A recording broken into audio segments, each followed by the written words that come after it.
Welcome back. This is Health We Know Podcast, Season 2, Episode 3.1. Season 2. That means we've done a whole season on the season. So we're 3 episodes into Season 2. This is Health We Know Podcast. We're talking about college football because that's what we do. If you didn't know by now, after a year and 3 episodes, we did about 20 episodes last year. If you don't know by now, we talk about college football. That's what we do. So thanks for joining us. Today is going to be kind of a long one, frankly. So strap in. We warned you last week. We didn't take the ACC seriously. We didn't give 110% on taking the ACC seriously last week. So that means Miami, Louisville, and 2 other teams will be in the playoffs. We'll make the playoff. Yeah, probably in the Final Four. Right. That means Clemson winning it all again. Yep. Dabo's back, baby. Yes. Oh, by the way, it's fun fact I heard. Clemson is not ranked in the AP for the first time since 2011, which was Dabo's first full season, I believe. So 15 years. 15 years ago. Yeah, right. Heck of a run. I still stand by. They ain't going to make it again this year. They're sneaking top 25. Maybe that's different now. Here, there. So, all right. Well, let's get into it because we have a lot to discuss. SEC and Big Ten are the 2 teams or the 2 conferences we're going to go this week and next week. It's going to take a lot of time. So, because there's a lot to talk about because those are the top 2 conferences, period, with the top amount of talent and teams and depth and all that. So, we're going to get right into it. So, I'm going to share the screen. We're going to discuss what we have. What was last year's finishing the season. So 25. This is what looks like Georgia, Alabama, Ole Miss, A&M, Vanderbilt, Oklahoma, Texas, Tennessee, Mizzou, and then from there on out, we saw lots of changes. Let's just start at the top. Let's talk about some coaching changes. That's relevant as much as anything. The top 2 teams know, but Ole Miss, obviously, Kiffin goes down to the LSU, so we talk about those 2 things. A&M stays at home. The other teams, by and large, except for like Florida, Auburn, and who am I missing? Arkansas, will have new coaches. So, let's start with Ole Miss. Your initial thoughts on the hire of was it Pete Golding? Is that right? Pete Golding, yeah. Well, the promotion of Pete Golding is what I should say, yeah, and, promotion, yeah, right. And if you remember last year's show, we talked about it was right before the playoff when Kiffin bolted. How we felt like that was let's not waste any time. Let's just install him and try to keep this thing going for the playoff. And he's already a hell of a recruiter because he got Chambliss back. Now the courts helped him do it. Right. But they had to pay him the money because that kid would have been anywhere in the country and played quarterback. There's you could probably on one hand count how many schools would be like, no, we're good at quarterback, dude. We don't need you. But everyone else would have done it. And he didn't. He stayed in Oxford. So that says something about them paying him and him being able to get him back there. But no Charlie Watts Jr. anymore. He went with Kiffin. Huge. That's, who's going to call plays? What's that going to look like? Right. Yep. Right. They lost a bunch of people as far as on defense. So how's that going to look? So we'll see. They got a tough schedule. They're projected this year at 7-5. Which I thought was kind of low when I was looking at this. It's like, man, 7-5 with Chambliss and that offense. But yeah, I think it's going to be kind of the same formula. It's brutal. Yeah. They've got a murderer's row. So we'll talk about it. But that's, I think I don't blame them for doing it. But I would have, if I was the Ole Miss AD, I would have went Charlie Watts Jr. and done it, not Pete Golding. But maybe they talked to him. Maybe who knows? Yeah. Just to rub it in Kiffin's eye to keep one of the best play callers in the country. I mean, the dude's going to be a head coach within probably 3 years, especially if LSU goes and wins it and they look great. So, yeah, absolutely. All right, so I agree. This is a continuity hire, and you sort of strike while the iron's hot kind of thing. You're rolling into the playoffs. This may, those windows might, close quickly depending on, if you're Ole Miss, you're not Ohio State, you don't have the resources to be able to make sure you're in the playoffs every year, almost as a guarantee. So if you're Ole Miss, you got to just make a run at it now.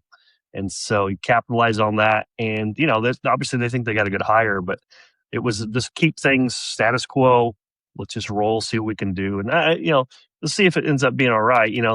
Thing is, coaches on average last about 3 years, so Choose you'll them know up. pretty The league quickly choose this them up. year and Yep. mid next year. Yeah, the league. Yep, absolutely. So we'll see how it goes. Next, let's see. Jump down to what am I missing? Oh, LSU obviously is a big hire. Kiffin, we could talk about a whole show about him, like who he is, where he's been. Yeah. All too well. He's been tarmacked and left Tennessee in the middle of the night like he was the Baltimore Colts, and he's quite the character. Say what you will about him, he's a hell of a ball coach. One thing you can also say is like somehow he always finds a way to be able to run the football. Like he may not have all American elite talent there, but he somehow finds a way to run the football, and he usually gets offense is never going to be a problem with him, and I doubt that's going to be any different than LSU. But what's your obviously your thoughts on LSU grabbing Kiffin? Well, he's going to kill it down there is what he's going to do. I mean, plain and simple. He's you could say a lot of things about Lane Kiffin, right? But I can say a whole lot of things about Lane Kiffin. Yes, Tennessee fan. Right? You can say even more things. From Tennessee fans can, USC fans can, Oakland Raider fans can, yes. Bama fans can when he's on the sideline down there. Yeah. It was FIU or FAU he was at before. Yeah. They could say a lot. Ole Miss. I mean, there's a lot of fan bases out there that can say a lot of things about Lane Kiffin, but right. They'll all agree with you that he is a fantastic an elite play caller. Yes. Head coach, we'll see. I mean, he was great at Ole Miss, and he didn't have all the resources he has now. They spent $40 million on the roster, so sure, one would think you would have a good roster after dropping $40 million. You go get probably one of the best quarterbacks in the portal, and Levitt from ASU, who is fantastic. Yep. So they're going to be good. I was looking at that today. Talking about the run game, they lost most of their offensive line. I didn't realize only 2 of the top 7 offensive linemen they played could return. So they did a lot of transfers, so a lot of moving parts in there because they hit the portal hard. But he's going to do great down there. He just is. I will say I bet he wins a national champ. They're projected 9-3 this year. I bet he wins one inside 5 years, maybe 3, depending on. Yeah. And so if he can strike, I mean, he may or may not win it with Levitt this year. And usually it takes a year or 2. No one usually comes into a team the very first and then just wins one. But that's the only sample size we have of that is coaches coming in and having to recruit and get their guys. Now they just go get them. There's no recruiting them and everything. Now it's like, I got to wait 3 or 4 years so he gets his guys. Right. That's out the door. You just go get whatever guys you want. No. So yes. he may do it in 3, but my money would be inside 5 years is a safe bet. He winds up winning one. He may play for one sooner than that, but I think he'll win one down there. They're just too much good in that.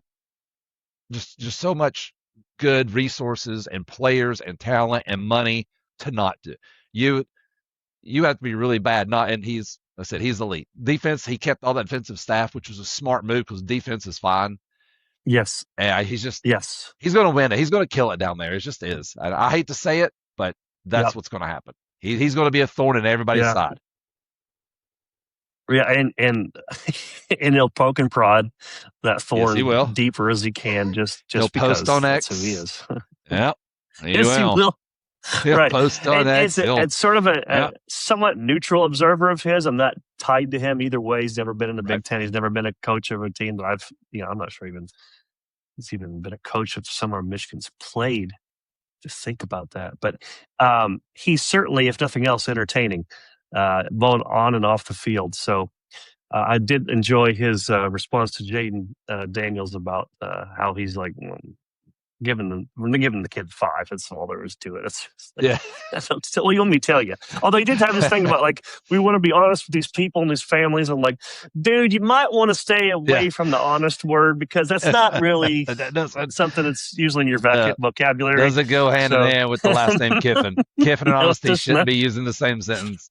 No, not at all. So we'll look at LSU a little closer later because they do have a tough schedule too. So I personally don't think that this year one's going to be when they make a playoff run. But hey, who knows? People had said that about Indiana a couple of years ago. Yep. Florida, they just kept the same coach basically. Is that what we were saying?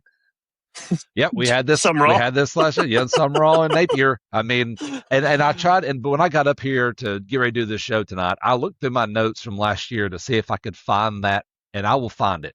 I don't have. I Yes. was trying to find it before we came on, and I didn't. It didn't click to even look until I got up here and we was getting ready to go. Before you Yeah. sent me the link, I was like, I should find that, and we could go over that again. We do coaches for the SEC because it's the same guy, It's the same guy. and the stats all bear Yeah. it out. And so, Yes, absolutely. And so what he's saying is like we talked about this when they yep. hired him back in whenever that was, December or late November, because it's the same amount of games coached, same winning percentage basically, Oh same yeah, percentage of wins against top 10 teams, those kinds of things. Like they hired the same guy. I mean, he may come across as more of a hard ass or whatever, but like statistically, they're the same guy. So I'm kind of with you. I think in that, like, I didn't. If I'm a Florida fan, this is pretty underwhelming, yeah. especially with some of that roster that they kept. Projected 7-5. That was it. Jaden Ball, the running back, was really Yep. good for Yes. them. Yes. Was it? They got a freshman last year that stayed hurt a lot of time. His last name, I think, is Hargrove. Wilson. Yeah, Hargrove. Wilson. Yes. Hargrove. Yeah, Wilson. Hargrove. They have Yep. some elite Yeah, skill they did. guys, Yep. but But they had a they quarterback don't. that was a Yeah, basket case. exactly. Got his coach And now fired. he's going to go to Baylor and play great, probably. But yeah, we'll see what they have at quarterback. We'll talk about that, I guess. So, who else had a new coach? Oh, sorry. Yeah, go ahead. No, just real quick, while we're thinking about it, he's at Baylor playing quarterback. Be interested to see if he starts. I don't know if they've announced that or not yet with Dave Aranda. Not that I've seen. I didn't realize. Low key fun game. Them and Auburn first weekend in Mercedes-Benz Stadium in Atlanta. Oh yes, I did know that. I didn't think about that. That's right. Yes. Yeah. Yes. And so that one that's got some fire, especially if Lagway plays and he plays really well and they beat Auburn. Dude, Florida fans. He goes off for about 400 total yards. Yeah, it runs around and just looks great. And okay. Well, how about that? Funny.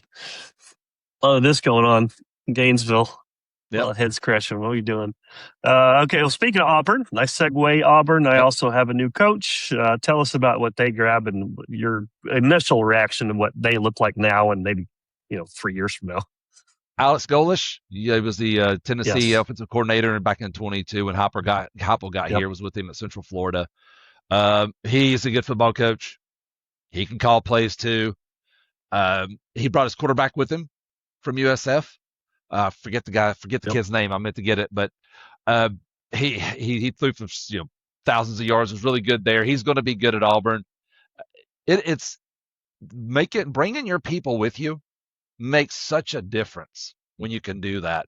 When you come from another team, it used to be that way. You can just bring your kids because they had to sit out a year. No, not anymore. Yeah. Coach leaves, kids leaves, go right with him. And it just goes right. Jim Knowles came from Penn State. He brought a player from every level of the defense for Tennessee. A lineman, a linebacker, that's and secondary. Huge. And that's made the install way quicker over there. But he'll do great at Auburn. But you're at Auburn, so you can win it all at Auburn. We've seen that.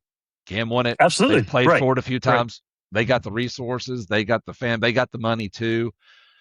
It's just a Shark Tank. So right now they're down. They're projected this year at 7-5. We'll look at their schedule. We'll see how they do against Baylor. If they beat Baylor, then I think you might be able to start to think about adjusting it because if because Baylor will be okay, but not good. But you get beat by Baylor, right? 7-5 is all of a sudden the ceiling for Auburn football, right? So right. Alex, he's gonna do a good job. I said I think that's a great hire for Auburn. I do. I think they hit a home run with him. Yeah, that's a better hire. Florida should have went after hard. Yep, exactly. That's why because it's Yep.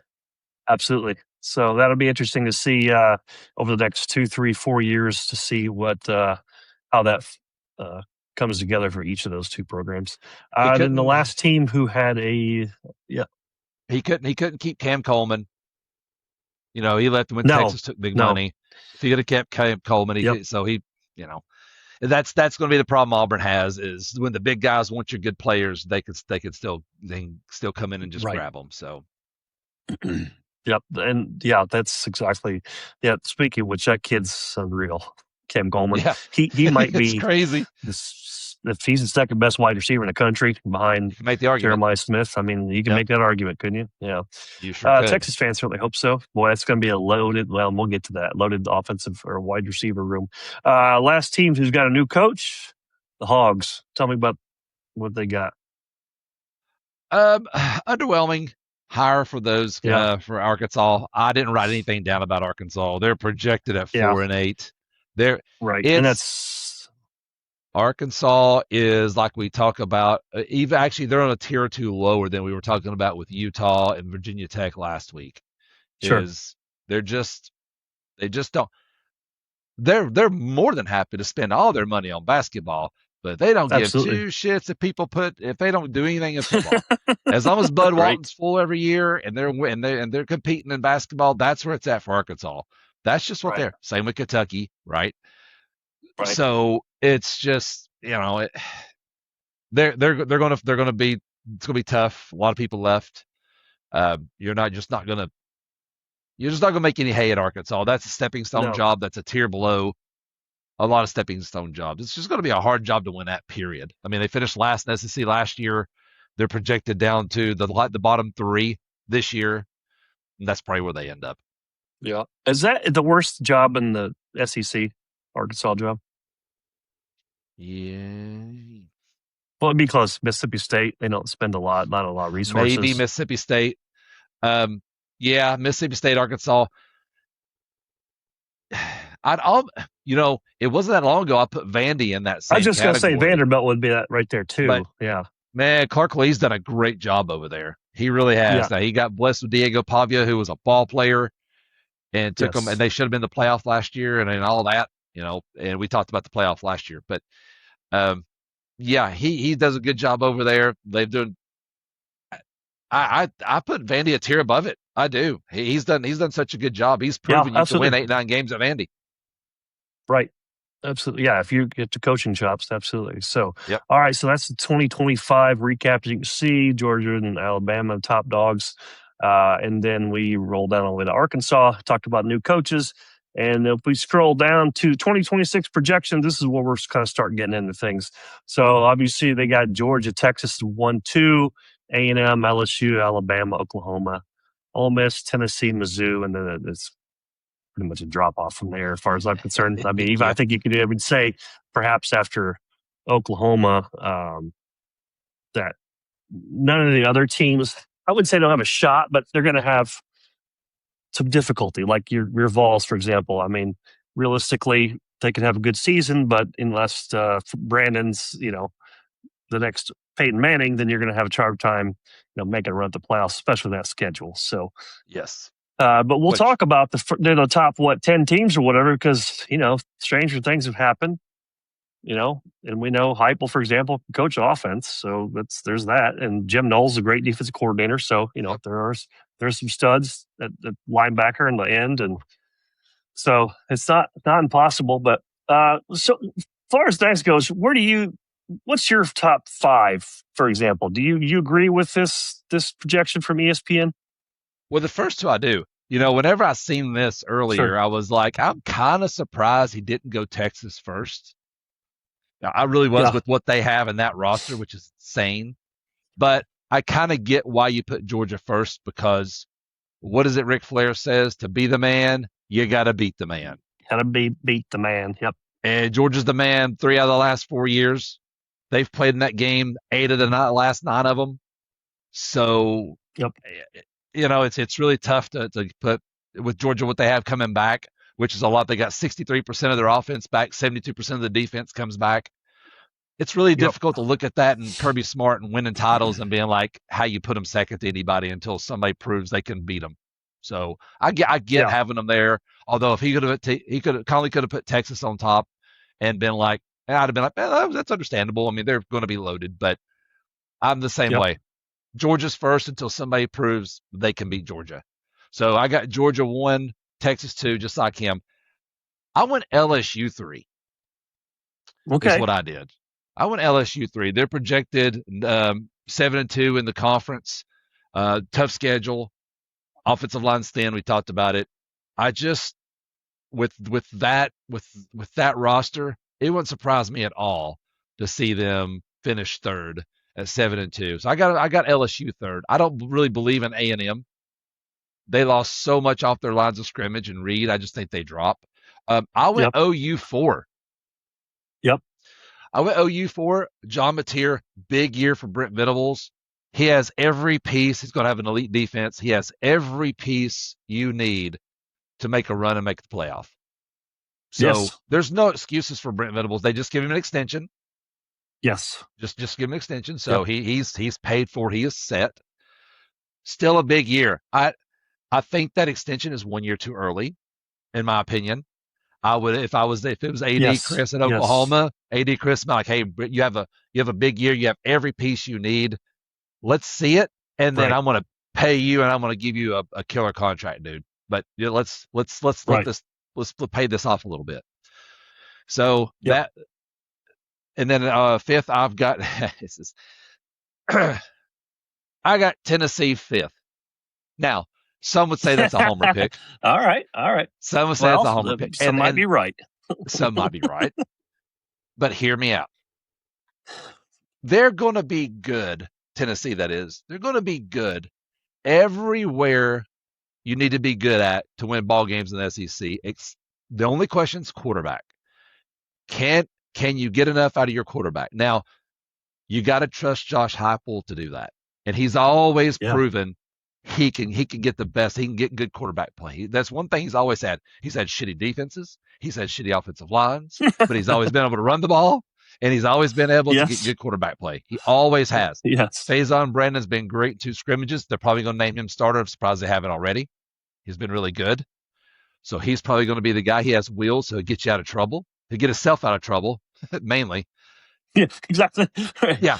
So they're going to be good on the offensive line. They got one of the top offensive lines in the conference. The defensive line's a little thin at tackle. You hate that. So, but everyone needs tackles. So let's not pretend Texas ain't 5 deep at defensive tackle. Don't get it twisted. Yes, exactly. Georgia ain't 5 deep at defensive tackle. That's not anymore. Right. No. They're really good at wide receiver. They have one of the best backs in the league in Deshaun Bishop. They're, like you said, they're great at linebacker. They're so deep at linebacker.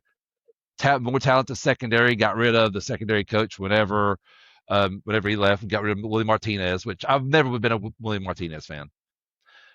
And the only thing on defense that may or may not hamper Tennessee, we'll see, is elite pass rusher. They don't have one of those. That's proven.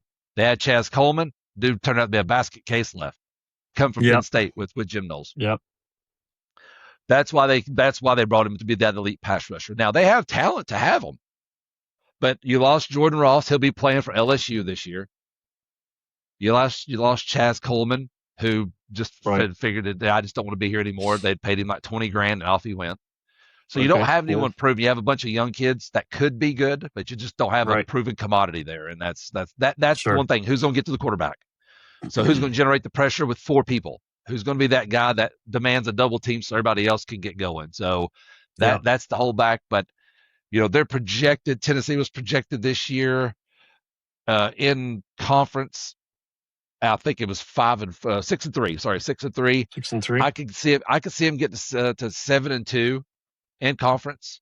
But that's beating Bama. And then that leaves Texas, LSU at A&M as a 3. Can you get 2 of those 3? Will determine if they're 5th or finish a little bit farther down, 6th, 7th, 8th, whatever, depending on those 3 games. But you got to beat Bama at home. Can you get Texas or LSU at home? Yep. And then at A&M, which is late in the year, we'll see what A&M is. I'm not a big believer in A&M, so maybe you can get that game depending on what you look like. So I'm going to say yes to all that. Finish 5th. Just outside, good bowl game, whatever. Yep.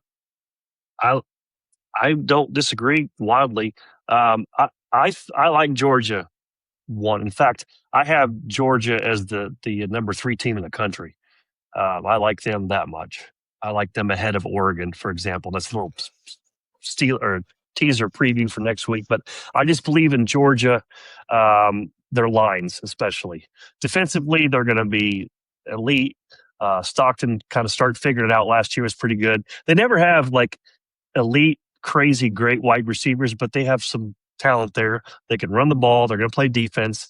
They're going to be right there at 1 or 2, guaranteed. Right? That's just who they are. It's who Georgia is. I have no doubt it's going to be the difference. So I like Texas. Like who's it come back to? Arch. What's he going to look like? Is he going to be throwing the balls in the dirt like he did in Ohio State? Or is he going to look a little better like he did late in the year against for Michigan, the bowl game, and a couple other games?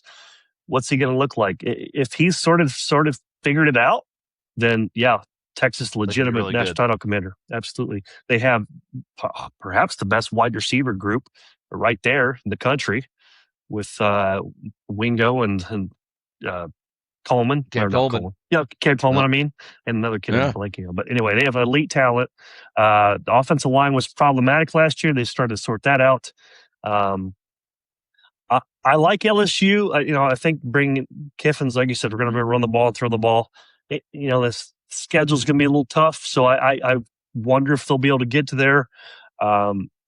Alabama's a team that I'm not sure I believe in just yet. I don't either. They're I wouldn't say they're baby shit soft, but they're way softer than they used to be.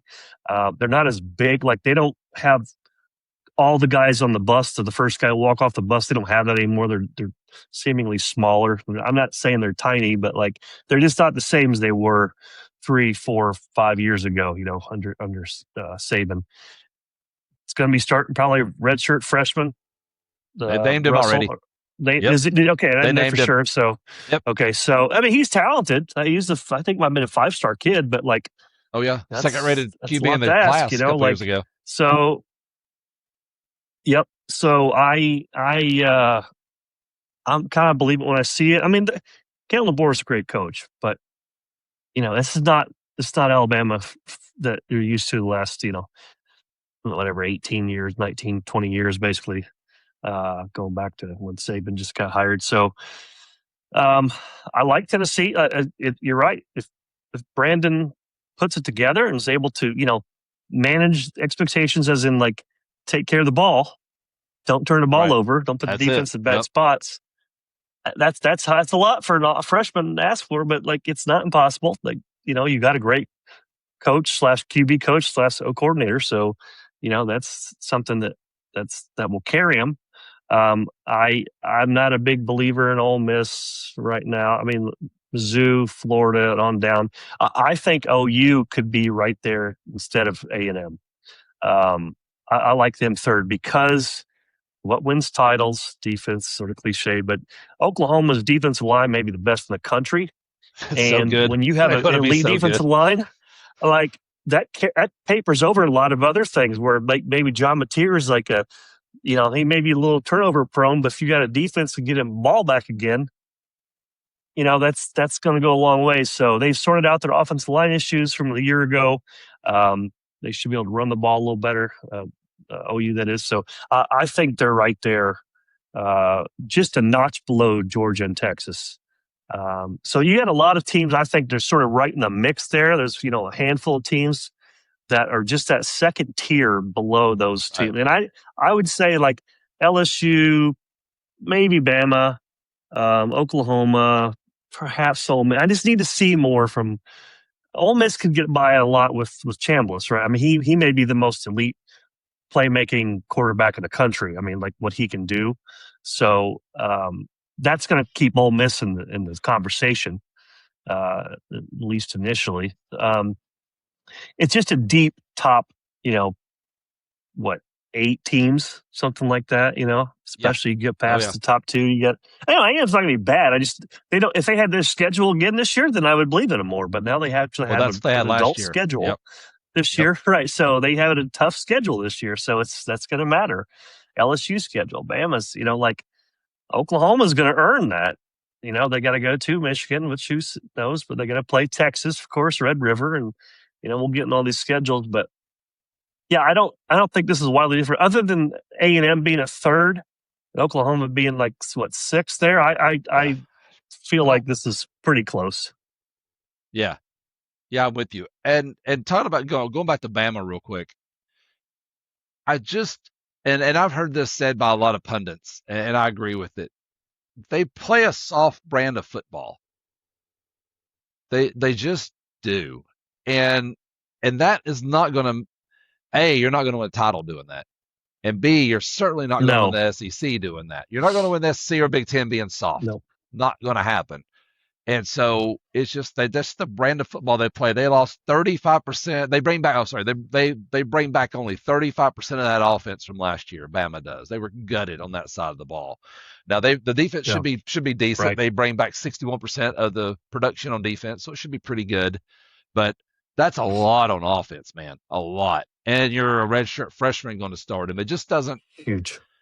Yeah, you just don't. You're not good everywhere. Like it's not hypocritical to say that a redshirt freshman from Bama is not going to do well, and then turn around and tell you a true freshman Faison's going to be great. All I'm saying is the supporting Sure. cast is vastly different. I will take Tennessee's offensive Yes. personnel as a whole over Alabama's right now. I'd love to have Ryan Williams. Now we don't have a Ryan Sure. Williams, granted, Sure.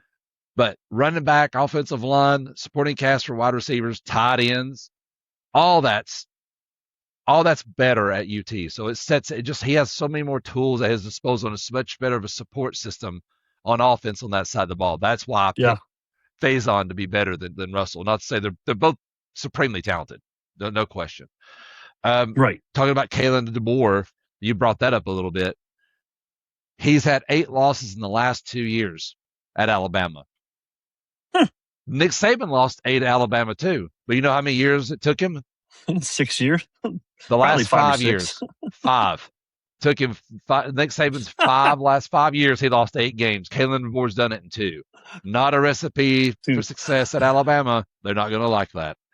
So nope, they are not going to like that. Yes, the one thing I'd say about Alabama, I heard someone, I was listening to some previews and stuff, other things, SEC previews in particular, that they said, well, Kalen DeBoer is a good coach, right? He could put some offense out together, and they somehow managed to get the number. They were top seed in the SEC title game last year. yeah, I don't know how. I mean, like, it was some smoke and mirrors. It feels like when you look back at it. Lost to Florida State. How'd that happen? I don't know. yeah, there it is. Nice There it is. segue, buddy. We already got that out of the way. We did that 32 in the minutes in, but last show. Yeah, but nice job. I did a lot That's earlier. off the table now. So there's that. Like I just don't. I'm with you on Bama. They're just not the same Bama team. Like, and their schedule rank is not as tough as as They're Texas not feared or if you look down by at anybody Oklahoma's. anymore. Not feared. No, not like that. So I just it's different, right? They're Alabama, like not Mike DeBoe's Alabama, but sure as hell not Bear Bryant Alabama. Maybe Mike Price. Mike Shula, Alabama. Mike Shula, yeah. Mike Shula, Alabama. Certainly not Nick Saban. No, it's just. And I don't know if that ever gets duplicated. No, it's not. I mean, this is just a different era now, right? I mean, like, right. 3 years ago, and Michigan retired Saban because he couldn't take it anymore after the Rose Bowl. That just it's just different now, right? Like, it's just different. Yep. With the NIL and all that stuff, and good or bad, hate it or love it, it is what it is now. If you don't embrace it, then you're going to be Dabo Swinney and sitting outside the top 25 first time and the second time in your whole career as a head coach at Clemson. So this is where things are, and if you want to win, like, it's going to cost a certain amount of money. Like I like the best I could tell from listening, if you spend about $28 million or more on your roster, you probably put yourself in contention to be serious about winning the title. And I don't know all the teams that have, they're in that group, but I know, like, Indiana is, for example, is South Carolina? Probably not. No. Is Mizzou? Probably not. Nope. Got the best back probably got one of the best backs in the country, though. Maud Hardy from Yeah, Mizzou Mizzou. is out. I can't Yes, believe they this is kept true. that kid. They must have threw the whole NIL budget That's at him to keep him in the whole. Columbia.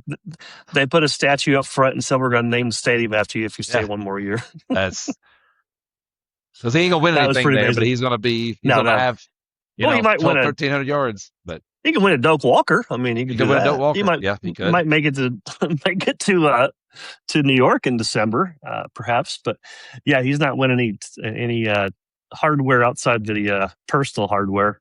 Right.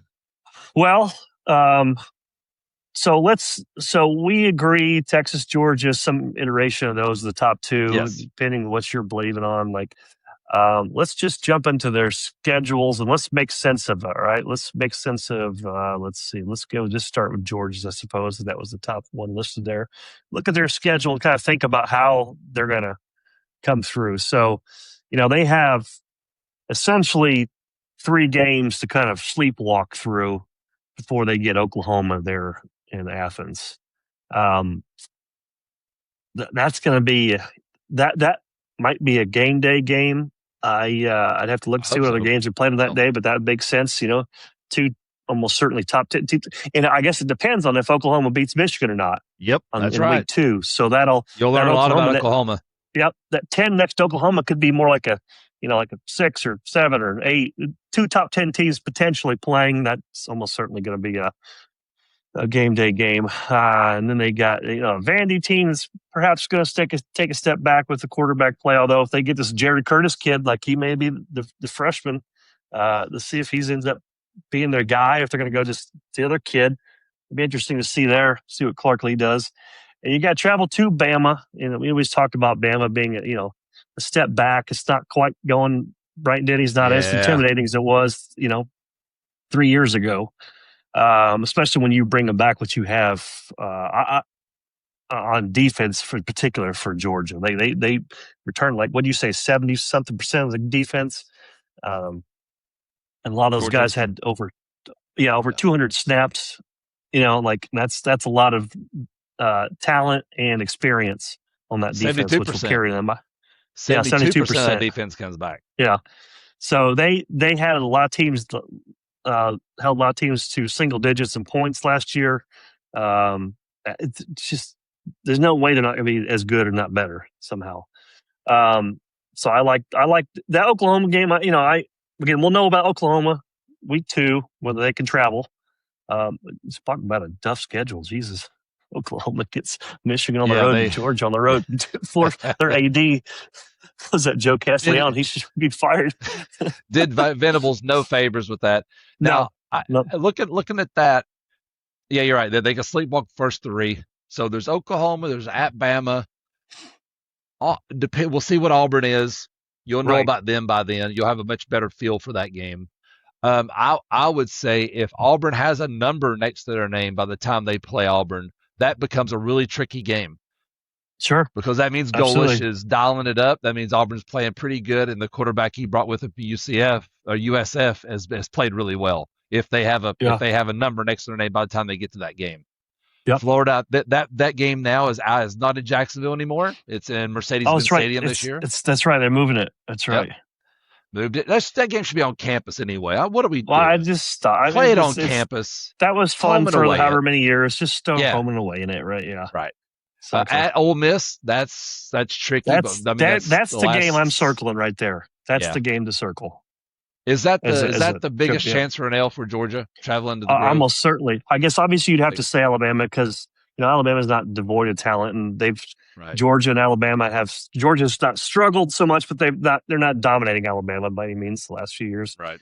I think the Ole Miss game is probably the one that they'll end up undefeated to that game, and if they win that game, they're going to be undefeated. Yeah. We talked about last week, I said, is there going to be any undefeated teams that reach a college football playoff? And I said, I think Notre Dame may be the only one. Georgia could well be the second one, but they'll have to get past Ole Miss. If you're going to beat Ole Miss, you better have a damn good defense. What do? They have a good defense. They have a good defense. Yeah. They have players. So, if I got Georgia 11-1, I think between Oklahoma at Bama, Auburn, which may be sneaky, at Ole Miss. Yep. Those 3 games, I could see them finding it just a loss in there somewhere, right? Maybe, And yeah. and Yeah. those 4 rather you do Ole Miss and Auburn together. I said Auburn might be sneaky. I'll be interested. I want to try to watch that Auburn Baylor game. I think that's gonna be a fun ball Absolutely. game. Yep. But I mean, at least 3: the Ole Miss game, the at Ole Miss, at Bama, and then Oklahoma at home. Oh, no. I almost agree with you. At the Grove's probably their biggest shot at an L, but I think that I'm a big fan of Oklahoma this year. I Yep. think they have everything that you want to be able to win. So could they go into Athens and do it? If it was in Norman, I would say they can win that game. Sure. No doubt. In Athens, so hard to win that place, man. So hard. So I tell you what, I know for sure is that game will not be 55-53 score. it will not. No. Whatever. First one to 20 wins. When we're doing our picks, unless the over under is like 25, and I still might take the under. I'm not when we're convinced doing our yet, gambling picks. Right. Yes. Whatever it is, I'm taking the under. Yes. Yeah, the 2 elite defenses just smash each other. That screams a 13-10 ball game. It sure does. It sure does.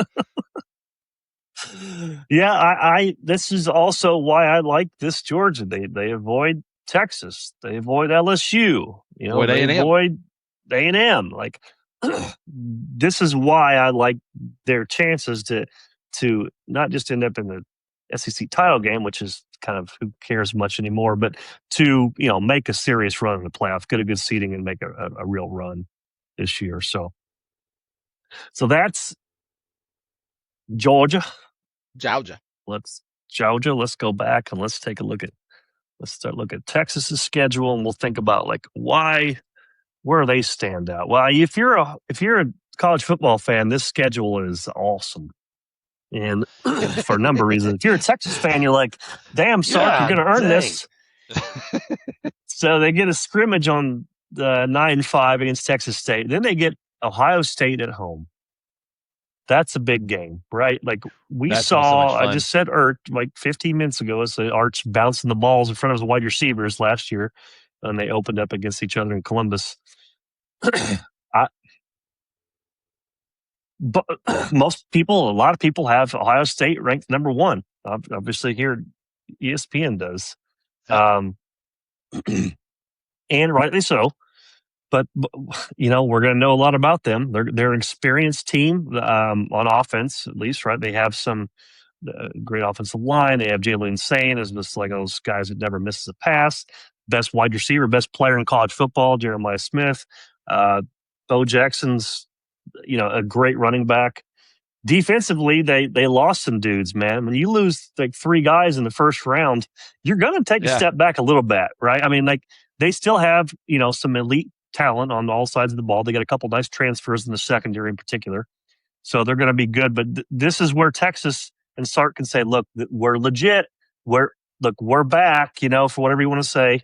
They can make up for the old last year before where they, toss pitch at the goal line and give Ohio State basically a touchdown, seal that game.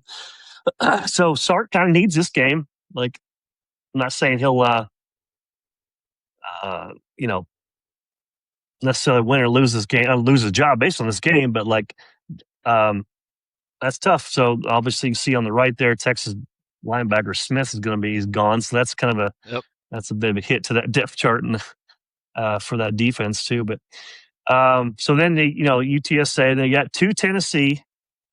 Going to be tough. You'll see again. You'll know what Tennessee looks like. We'll talk about them, but they got a Georgia Tech. That's game 1, right? Or no, game 2. Second week. The kickoff's the same time as Texas and Oklahoma and Ohio State. And Ohio State. That's right. That's the 12th. That's right. And then they got Red River, which they've done well against Oklahoma and Red River. Florida team, they get it at home. That's not scary, probably not scary. Ole Miss, now we're talking interesting again. Mississippi State. Who knows?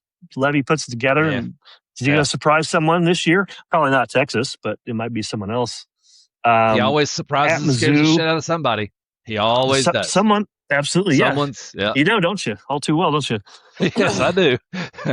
At Mizzou, that you just got to hope if you're a Texas fan, that's like a noon game and not some night game. You know, it's just boring. No one shows up because at LSU, Arkansas, and then at A&M. So, like, say what you will about A&M, whether you believe in them or not, like whether they're, you know, third best team in the SEC, whatever, they're still going to be a good football team. And so yes, they are. You got Ohio State, Tennessee, Oklahoma, Ole Miss, at LSU, and A&M. That's 6 games there that they're going to be, you know, it's going to be tough. I mean, at least those 6 games are going to be, they're not going to have to be able to just turn it on at halftime and start playing well. They're going to have to come prepared and ready to play. And Sark's going to have to be, or Sark will, but Arch is going to have to be great. Like, just no doubt about it. Like, they're not going to be able to coast like they came to the first 3 games. They're going to earn that trip to the title game and then a playoff run, perhaps. But they have the talent. I mean, you could say they may have the most talent, or at least as good as anyone else in the country, top to bottom, with amount of 5-star kids and 4-star kids. Elite wide receivers, running backs, offensive line's better. They have all the things you need. They don't have a weakness anywhere. Yeah. The only weakness, I think, is when's the last time you saw them like out tough someone and you're like, oh man, they grind one out. They beat someone up. Like, going to have to do it. They're not like, they're going to have to, right? There's just not been a time where they've just beat someone up. And, you know, until Sark shows otherwise, there's going to be like, dude, your red zone play calling leaves a lot to be desired. Is this going to be a trend? Is your son, your nephew of a Hall of Fame quarterback going to be, is he going to be throwing the balls in the dirt, or is he going to be playing, you know, running the ball well and making plays with his arm as well? I'm not, I say wait and see with Texas. I think they'll be good, but they're not going to coast through this conference and this schedule. I think there's at least 1 or 2 losses in there, frankly. Now, I'm not sure where they necessarily are, but you have 2 Tennessee, 2 LSU, 2 A&M, like Oklahoma, Oklahoma, Red River. Those 4 games alone, let alone Ohio State, like that's a tough schedule. That's a very tough schedule. Not to mention if Florida or even like a boring trip to Columbia, Missouri, middle of November is not exactly a great time. Cold as shit over there. It's not a Friday. that schedule for most good teams, most years, that schedule. If you went down that gauntlet and went 9-3, if you're like, that's a good year. Against that load of teams, that's a good year. 9-3, not acceptable this year for Texas. No, not at all. Not acceptable this year for Texas and what they want to do. And right out the gate, the Ohio State game is going to be a war. And then a couple weeks later, they come to we'll see what they look like here. Red River, who knows? Ole Miss. That's just a murder. That's not a tough one. Like, I don't know where that is as far as strength of schedule in the country, but if it's not top 3, I want to see who the 3 worst ones are. I can see Texas is number 1. It's got to be. It's got to be. So here we go. Yeah, strength of schedule rank is 1. So you're correct. It's difficult. Makes sense. Yeah, because I don't know who would have a more. That's why I like Georgia better. Theirs is 25th. Yeah. That's wildly different, right? Right. So I think 10-2. I think you're staring at 10-2 for Texas. I think you're staring at 10-2. You could stare at 9-3 really quick if you drop that Ohio State game. It'd be really fast. No, I think a really fast 9-3. Yep. As great as Ohio State is, you are right there with talent-wise, and continuity coaching, those kinds of things. Like, although they brought in a new D coordinator, I think, right? Will Muschamp took over. Great hire. Yeah, that's right. Yeah. Great hire. Right. Yes, great hire. Right. They needed someone like that. Well, there's that toughness that maybe Texas has been lacking. who Sark is necessarily, but that's who Muschamp is. It's for sure. Yes. Oh, he is a say what you want fire about and him. brimstone guy, and that's yes, right. and he could coach the shit out of some defense. He is so good. And maybe that's the difference, right? Like that's the difference between them, 9-3 or 11-1, something like that. Sitting here as a Tennessee fan, I don't know if I want them to win that Ohio State game before they come here in a couple of weeks or lose it. I don't know, because there's pros and cons to both those. Because if they win it, if they win it and look great, it's like, God dang it, they got to deal with Texas, and they're going to be, they're going to come in here really good. And you could, Tennessee could play at their very best and lose that ball game to Texas. Texas is going to absolutely right. So that is what it is. But you almost want them to win it and not come in desperate. Sure, right. But also, if they lose, that means they have some chinks in the armor that maybe they're not as good as everyone's projected them to be. But can you do to them what Ohio State would be able to do to them to beat them with personnel? So right. That's a whole other thing. That's the question. Yeah. Right. So, and then they come in here, they lose Ohio State, they come in the Neyland, they have to win that game. Because now 9-3 gets really big. Red River. They cannot do it. Can't do it. No.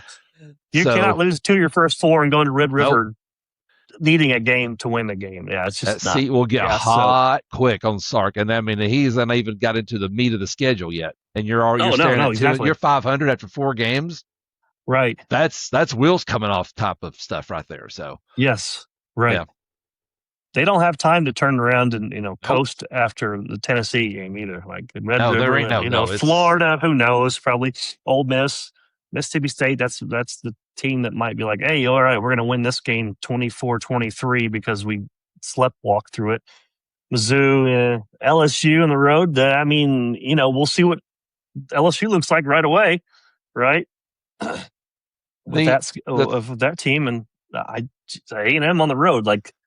If you lose Ohio State and Tennessee, that's a 8-4 team, maybe 7-5 if the wheels fall off. I think you're right. Yep, and it could. And I tell you, look at those teams though, Delaney. 12 of those teams up there. I only see 3 that I know for sure will not be playing in a bowl game. I only see 3 that I know without a doubt will not be playing in a bowl game. Now I don't know a lot about Texas State and UTSA. I know Arkansas ain't making a bowl game, but no, they're not. No. Everyone else on that list, I mean, Missouri's 7-5 projected. Florida's 7-5 projected. Ole Miss is 75. I mean, so every team on that list besides 3 for sure that I can tell you will probably not be playing in a bowl. Everyone else will be playing in a bowl game. That's the quality of teams week after week you got to deal with. Yeah, they're going to earn it. People will not. Well, I mean, you won't be able to say, well, Texas skated by because they got lucky in the schedule. Okay. Even if some of these teams, Here you go. Does a 9-3 Texas get in the playoff? Okay, so I think probably yes, because depending on the losses, of course.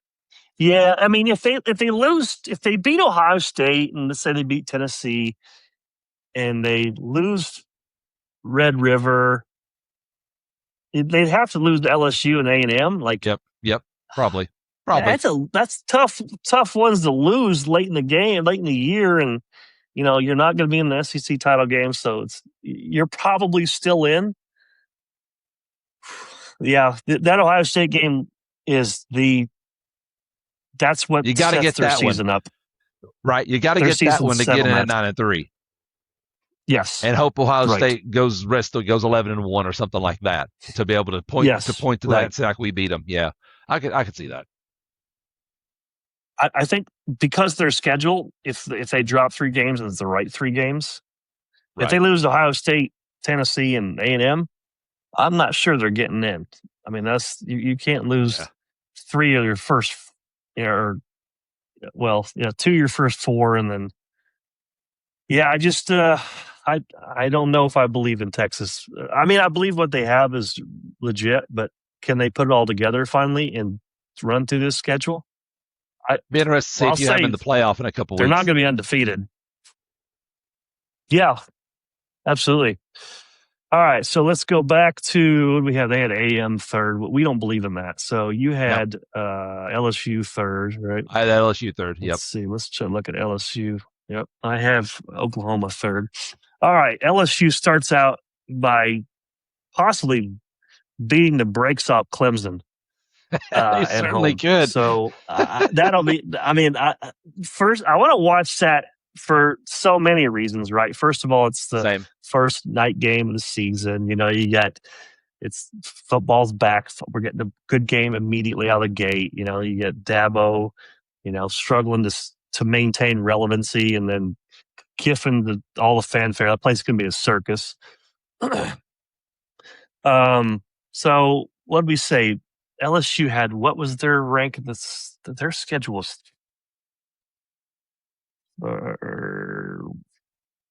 19th. Okay, so their schedule wasn't not too bad. Decent. Right, yeah, decent schedule. Right. Yeah, that's not bad. Right. So they got some games that just lined up well for LSU, or for Kiffin, anti-Kiffin people, including the third game of the season in the Grove. At the Grove. That's going to be interesting. Also, a night game. That wasn't an accident. Hornets they put Nest. Those there. That's going to be. Yeah. Oh boy. Right. I guess the question: there will be more things thrown at Kiffin when he travels to the Grove or to Knoxville. Oh man, that's a great question. He's going to have a few weeks in between. I'm going to take the. How many things thrown at him land? I don't know how many land, but as far as projectiles from the stands, give me Neyland all day long. Yeah, We've proven we can do that. So because there's more people, I guess. Statistically, it's likely. Right. Right. Yes. Right.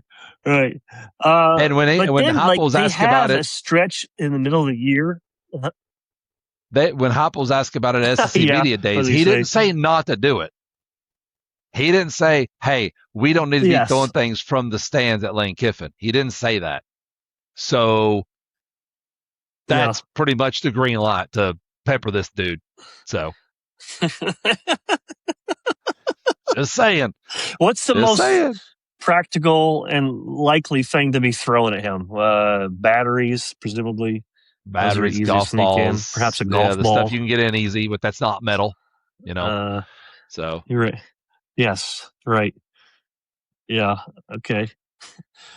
So then, after that, they play Ole Miss. They got A&M, which is tough at home. And then you see their schedule gets pretty easy for a little bit. You got McNeese State at Kentucky, Mississippi State. Who knows about Auburn? That could be interesting. Yes. And then they get interesting again. They got Bama, Texas, Tennessee, and then you get a closes to. That's a tough 3-game stretch. But like this, it is absolutely. That's as tough as it gets, right? I mean, they got a kind of a first 3 of the first 4 could be tough. Who knows? Clemson will give Clemson a bit of a doubt. They'll put up a little bit of a fight, but then you get at Ole Miss, and then A&M is going to be a good team. You get 1, 2, 3, 4 games there in a row. McNeese State on to Mississippi State. You should be able to cruise through. Who knows about Auburn? Like I said, Alabama, Texas, Tennessee. That's going to be where they are in the playoffs or not. Right. That's where I think that they and I guess I'm in wait and see mode too. I bragged on Kiffin earlier in the year. They'll be able to run the ball and move the ball some, but do they have the same amount of talent that Texas does or Alabama does right now, or even Tennessee? Can they stack up the amount of skill guys and scheme? Well, they'll scheme. Charlie Weiss Jr. Obviously they'll scheme the hell out of it, but Leavitt's great. Can they get away? Yeah, that's true. So, maybe I'll be wrong. I'm just kind of also. I have a little more faith in Texas than I do LSU because that they've been there, right? That Sark's been there and they know what it looks like, and this is all brand new for Kiffin and that crew there, that roster. So let's worry about their offensive line, right? You worry about their offensive line. That's what's going to make or break LSU as far as being in the playoff or not. Is can they get the offensive line right? If they can, then they're absolutely a playoff team. If they're leaky, then and you'll know because Clemson's going to be good in the front seven. You're going to know first game how kind of they are. Absolutely. Yes, Because if Clemson gets to Levitt and makes Levitt run around and be uncomfortable and off his spot, that's a problem for LSU. sure is. Absolutely. So interesting to watch. And what was in we then had you had OU 4, I had Yeah. I had OU 3, so let's throw them in there. Blah blah blah blah. I'm looking right at it.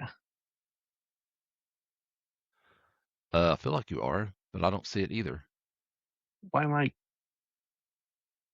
Maybe scroll down. Is it? Oh, they play Sunday? No. No, it's on Saturday at noon. What am I missing here? Oh, up top, Friday. They Felt... play Friday. There it is. No. Yes, September 4th. Oh yeah, I'm done. Look at, yes, there we go. The 4th, yes. Okay. All right. So UTEP, which is really a terrible program, best I can tell, because Michigan plays them in week 3 after Oklahoma. At Michigan, who knows what you're going to get Well, I from tell you, that program. That's a telltale game for both programs, isn't it? Though, and that's a huge. I mean, that's close to your heart, and we'll talk about this game again next week when we're doing the Big Ten. That's a bit. There's no reason at all the SEC and Big Ten shouldn't be getting together and doing more of those type of games, in my opinion. Oh, now, absolutely. With 9-game league games now, it's going to be harder to do. So this is going to be an outlier, yes. but those are two good. That's going to be a lot of fun right there. So yes, it's going to be a 12 o'clock noon kickoff, right? Of course, because because Fox sucks. Because Fox thinks that's the prime time. Okay, if you say so. Then they get New Mexico. Then they go to Georgia. So, and then they get Red River. So their AD should be apologizing and should have been like, oh, you know what, Venables, we're going to go ahead and give you this extension because next year we kind of fucked you a little bit. So we're going to give you the benefit of that. You're going to be okay. Yeah. That's a. They have to. Do they have to win Michigan? They have to be a real playoff team. I think to be a playoff, they have to beat Michigan. Absolutely. Yeah. You can't be 10-2, 11-1 and not win that Michigan game. No way. Not with that schedule. No, absolutely. Because you have at least the next 2 of the next 3 games are against teams that are quite a bit better than Michigan. One of which is on the road. Another one's a rivalry game. So you lose that Michigan game, boy, you're looking at 2 and 3, and neither of those 2 wins is going to be impressive. Nope. They have huge to game. Have that. I mean, like, it's huge game for just huge. It's way more huge for Oklahoma than it is Michigan. Like, Michigan has an opportunity if they win that game to, like, okay, well, let's see what we got. Maybe we can we have a tough schedule, so maybe a 9-3 would get us in, depending on who we lose to. Sure. But this is not. This is year 1 for Whittingham. The expectations are a little lower than was this year 4 or 5 for Venables. Yep. So he's not put back together back-to-back winning seasons, I don't believe yet. So this is he has to have that. I don't think they're going to Athens to win. Red River. They haven't had a lot of success going back to the last 10, 15 years in that game. You get Sarks. They certainly more talented overall. Then you get a few games here they can kind of breathe. Kentucky, Mississippi State, South Carolina, perhaps at Florida. We'll see about that. See what Florida is. And get Ole Miss, A&M at home. Like, you're getting a little breather in the middle, but then you got to get ramped back up there. Perhaps to go into the swamp, depending on what time of game that is. That's a night game. That might be interesting. You get Ole Miss, A&M back-to-back weeks. And then you got to travel to Columbia, which could be tricky if you're already depends where you're at, man. Coming off a couple big games, if you won or lost those, that Mizzou game could be that could be a little tricky there to finish up your season. If you need a win, you're certainly going to be more talented than them. But that's one of those games you better hope everyone's healthy and paying attention because that's not a fun place to go play. Anyway, no, Columbia, Missouri is not. It's cold, place especially to be. that. Yeah, it's going to be. It's going to be in November. or It's late September, Thanksgiving, November, or late October, or late November. Going over there and playing, just cold and nasty, and could be snowy. Right. Looking at that, Yes. we talked. The Michigan game is enormous because winning the Michigan game allows you to split Georgia, Texas, and be fine. Yes. It might even allow you to drop Georgia, Texas, and still be fine as long as you win out, which is possible. I agree. Yeah, agree. Losing Michigan gives you zero room for error because now what's the benchmark been? 10-2 to get in the playoff. That's been the benchmark the whole time. Yes. We're going to keep it there until it expands, and it probably is going to expand. We know that, but for this year, 10-2 is going to get you in. 10-2 SEC Big Ten team is going to be in the playoff. Oh, you're in, right? Yeah, right. Yeah, you're in. So that Michigan game, and then followed by Georgia, Texas, it all hinges on. I mean, you go up there and lose to them. Now you could split those two, but then you still have to win out, and that's going to be hard. Yep. Splitting them is going to be hard. You'd rather win at Michigan, and then if you drop Georgia, Texas, it sucks, but you can win out and still be in the playoffs. It's survivable. Have good wins. Right. Yes, right. So it's much more than if you lose at Michigan. Now your back's against the wall and winning either Georgia or Texas, and that's the odds that you win in both of them. Here you go. Which one do you think is more likely with Oklahoma? Split Texas, Georgia, lose Georgia, Texas, win both. Start bench cut off the top of my head. Win both, start bench cut. Lose both, win both, split both. Oh. So, yeah. Not winning both. That's out the door. Cut that. That's tough. It is hard, I'd say most likely I'm not sure they split. If they had one of those at home, I would do it. if one of those two games were in Norman, I'd feel a lot better about the split. But you don't get either one of those teams at home. Sure. You go to Dallas for one, and you go to Georgia for the other. 3 road games. Yes. Yeah. And the other one's at Michigan, right? You're on the road before you do anything. Like, you don't have a home game who gives a shit about a home game until Ole Miss. Yeah. Look at that. They get UTEP and New Mexico. Who cares? Yeah. They got at Michigan, at Georgia. No one cares Dallas, about Kentucky Texas, or South Carolina. Kentucky, whatever. No, South Carolina, nope. Yeah, you see, you don't have a home game. This is a bad home schedule. This is a really bad home schedule. Yep. Until November, the middle of November. Yep. And you get 2 in a row, then you're back. So, this is not one where you pay. Season ticket holders are pissed. The licensing season tickets, right there. You're not getting their money's worth, man. And that's Ole Miss and Oklahoma is not exactly a rivalry game. You could arguably the A&M and Oklahoma for the old Big 12. And who knows what Oklahoma? But that's even that. And that might not even be a good one. I mean, Ole Miss by then, who knows what they are? Right, if they've lost games and Chambliss is hurt because he runs around, next thing you know, that's a 6-6 Ole Miss roll, and now you don't have a good game till A&M, and who the hell knows what A&M is? Right, exactly. Right, and I would not bank on A&M being better than 8-4. That's who they are. I mean, last year they had an elite schedule, and they creeped in, did what they could with, I guess. But that's a terrible schedule for season ticket holders. Absolutely. The only thing they got going for them is that they get a bye the week before Red River. Now, I don't know if Texas might actually as well. Let's see if Texas gets a bye before Red River too. Question. That's one thing I didn't catch.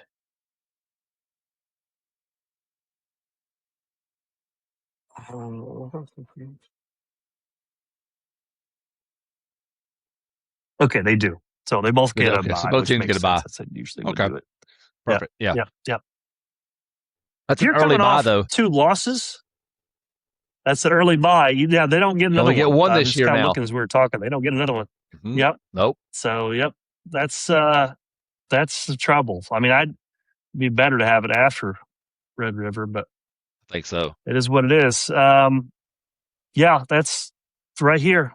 Season's right here. Winning, you're in. Losing, you're done. Because you're gonna be. I think you'll be 2-3 for basically mid-October, and that's not gonna even if you went out, I'm not sure it'll be good enough because No, it won't. Not 9-3 for Oklahoma. one, it They ain't probably won't getting be good enough. Like, No. I mean, unless Ole Miss and A&M are elite by then, Right. unlikely. Right. Your season's done before October, middle October. I mean, you could say by 7 p.m. Central Time on October 10th, you'll know whether Oklahoma's in the playoff or not. Yeah, you will. It's sad. I mean, that's facts. Oklahoma fans need to buckle up for that. They're going to know about their playoff run by the end of, what is that? By middle of what time? When's that Texas game? 10? Is that 10-10? It's 10-10. It's small, yeah. I think on 10-10, October yeah. 10th by 7 p.m. Yep. You'll know. You'll know. That's crazy. And if you're not good enough to go to Michigan and win with this Michigan team, who's going to be a good team, but not elite, right? Right. They're going to be a good, solid football team. No, if you're not good enough to go up there and win that game, then you're not good enough to be in the playoff anyway, in my opinion, because you're not going to get. If you can't go beat Michigan this year, then how are you going to go to Georgia and win? If you can't go to Michigan Stadium and win and beat that Michigan, how are you going to go to Athens and beat that Georgia team? You're just not going to do it. You're not. You're probably not going to anyway, but you sure as hell ain't if you're going to lose to Michigan. That's just totally to it. Exactly. Like, that's a veteran defense for Michigan, but a really young offense and new offensive coordinator, new head coach. They have the same blueprint, but it's remains to be seen how well they'll do. And that was a team that you gave Bryce Underwood fits last year, being his second game. That's not going to change much because in scheming wise, they're going to throw the same kind of stuff at him. We'll see if he's learned anything. But so Oklahoma, see you in a few weeks here. We'll know in a month what Oklahoma looks like, basically. Right. All right. So who the other team we had? Obviously, you had Tennessee in there. Yeah. Who'd you have fifth? Back here. I had. I got to look and see what I was.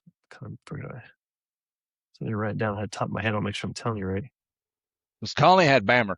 Yes. Yeah, I had. So I had Georgia, Texas, Oklahoma. Did I have? I think I had LSU then Bama. Yeah, so that I kind of agree with that. So let's look at. So Bammer.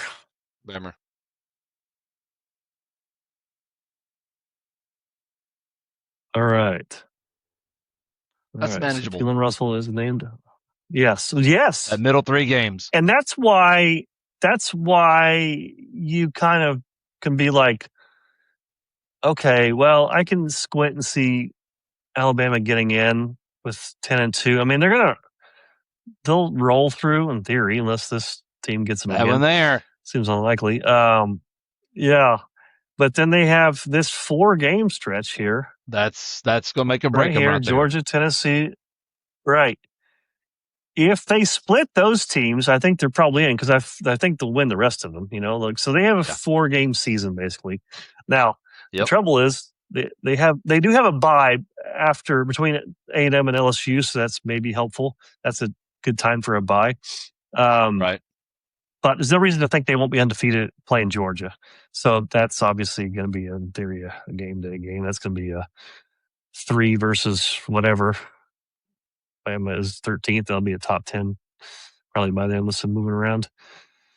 Let's play hypotheticals. How fast and how hot does the seat get if FSU comes in their third weekend and wins that game? Oh boy. I wonder who it's worse for. Who's it worse for? Let me ask you. This is a little shorter question. Who's it worse for? Alabama fans or Florida State fans? That Mike Norvell is going to be a little longer. Yeah, well, the delaying the inevitable. I think it's probably Bama because I think FSU fans have come to terms that guy's gone anyway, whereas Bama's still holding out hope that DeBoer can get this thing turned around. So probably worse for Bama fans, most likely. But if you're Norvell and you go in there and win that game, Oof. I mean, you go in there and win that. Maybe you win maybe you get the ACC championship or something like that, and you can save it, because we talked about that last week. Is what would save Mike Norvell's job, and we both agreed he gets in the playoff. 10-2 gets the playoff out of the ACC. Yeah, playoff. That's the only thing that's going to save his ass. Absolutely. But as far as Bama, yeah, you're right. I mean, I think they win FSU. I think they roll into that Georgia game undefeated, 5-0 looks like, and are just and then their season starts.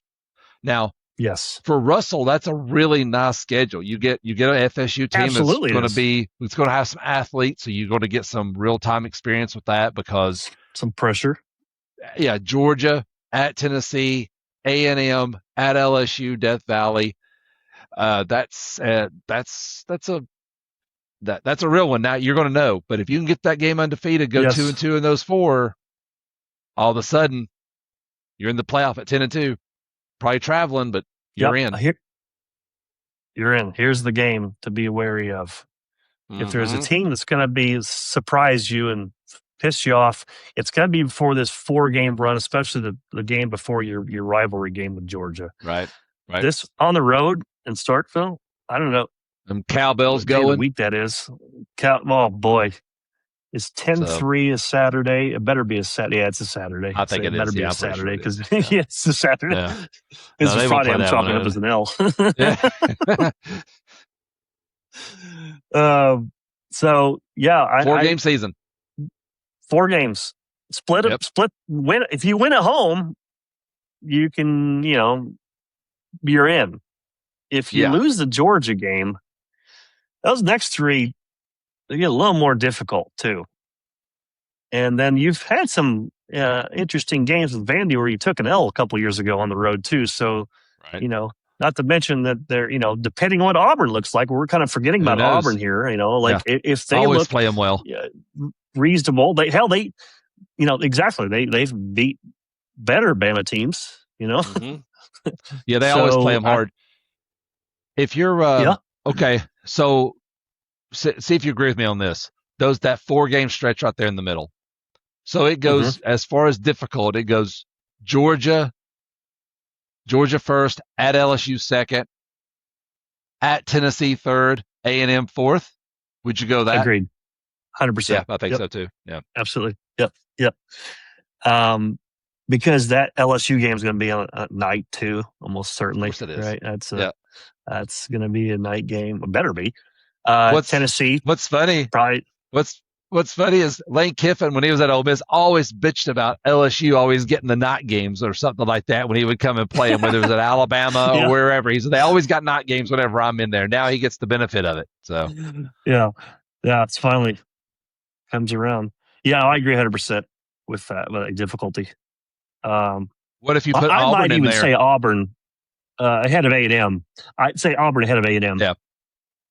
As far as difficulty, just because of the history and the rivalry, and I don't disagree what with that. It might come down to might matter. Like if you're sitting at 9-3 or 9-2, and you have to beat Auburn to get in the playoff, weirder things have happened in that rivalry. So you're staring at 9-3 or 10-2. That's slightly different. Quite different. Let's see. Who was the next team that we were? We can look at Ole Miss. Before we look at Tennessee, Ole Miss. That'll pretty much cover. Yes. Well, you can probably look at A&M's too. Ole Miss is already. We should, because right. Tell me if you see it. Oh, let's just look at A&M. There's A&M. Yep. All right. So. That back half of the schedule.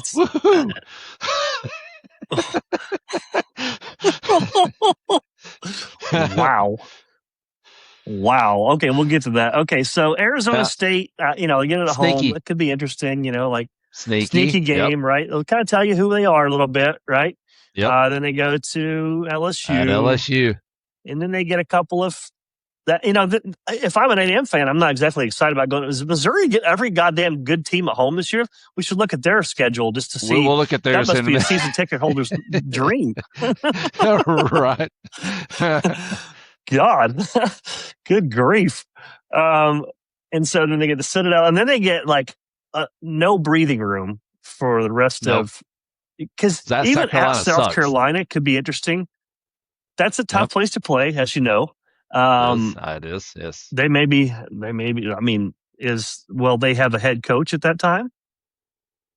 Will they have a quarterback? Perhaps Sellers Beamer's do everything. Still employed there? Maybe. Well, who knows? Yes, because they lost their top 2 wide receivers now, I think. Too. Yeah. So Illinois South's got to throw the ball and catch the ball and run the ball. Somehow and run the ball, right? Exactly. Yeah. If he's not if he's in the Heisman consideration, then maybe they're a decent team. If not, then they're looking at 5-7 or so, maybe. What's crazy on this is as tough as it gets. Yeah, that last 5 right there is just that's going to make or break their season, because they could lose at LSU. That's not a bad loss, but then you roll into that Alabama game, right? And what is it? You'd be 5-1? No, 6-1. 5-1. Yep. Yeah. 6 would be the last 5 games. So 6-1. Yeah, 6-1. Yeah. So 6-1, and now you have Bama, South Carolina. All right. Rank those 5. Okay. Texas is 1, right? Probably Texas 1. Yeah, I had to think for a second. Texas 1. Probably I think probably at OU, Alabama. Probably, you can flip a coin. I'd say OU. Well, yeah. Personally, I'd say probably OU, and then Bama, Tennessee, and then South Carolina. I guess probably how. You could again. Who knows? This is what we're talking about right now on August 23rd. This could vastly change. If you ask me again on October 1st, then I might think Tennessee is the second toughest team. I don't know. We'll see, but I'd say it's safe to say probably Texas is the top. I mean, they're 5-1, and then they are 6-1. That's closer to 6-6 than it is, 11-1, 10-2, or 11-1. Oh, 100%. They're not going undefeated that 5 games. That is not. I will bet everything I own they don't go undefeated in that last 5. I think 3-2 is probably where they land at in there. That'd be good. 3-2, 2-3 is probably what they're looking at. Which puts them at, to me, 3-2 puts them at 8-4 again if they lose the LSU game. So that seems about right, doesn't it? Yes, it does. That could turn to 2-3, and this is a 7-5 team. I think is possibly more likely. I mean, if I had to choose one or the other, I just for fairness, they did go into Notre Dame and beat a good Notre Dame team on the road last year, so there is that. But this is a different season, and I just don't believe in A&M. I believe in them less than I do anyone else in that handful of teams we talked about. I'm with you. And they're projected 9-3. So So I'm taking at LSU, so at LSU, and then those last 5. That's the 6. That's on the board. Now we could talk about at Missouri and all that, but those 6 are what's on the board. Sure. And he's saying you go 3-3 in those 3. All right. So let's say at LSU and Texas are L's. So that means, So that means you go 4-0, or no 4. I guess 3-1. 3-1, 3-1 in those last, and at Alabama, at Carolina, Tennessee, at OU. So you go 3-1 in those 4. I don't know, man. I wouldn't bet on that. I would not bet on that. No, not at all. The only good thing about this schedule, they don't have to play Georgia. Right. Yeah. Well, they got that going for them. That's nice. Yeah. And where's their bye at? Let's see. 12, 17, 26, 30, 10. looks like between Bama and South Carolina. Right. I guess between two road games, I guess it's a pretty good place to buy. put it. It's a decent buy. That's a decent bye week. Solid. That lands pretty good. Yep. Yeah. Actually, yeah, it's one of the best ones we've seen so far, actually. All right. Look at the Vols. Yeah. We could look at, actually should look at Missouri while we had them up there. Oh, sure. Yeah. Well, we go to the next. That's more of a curiosity as much as anything. Right. Okay. So you guys, all right.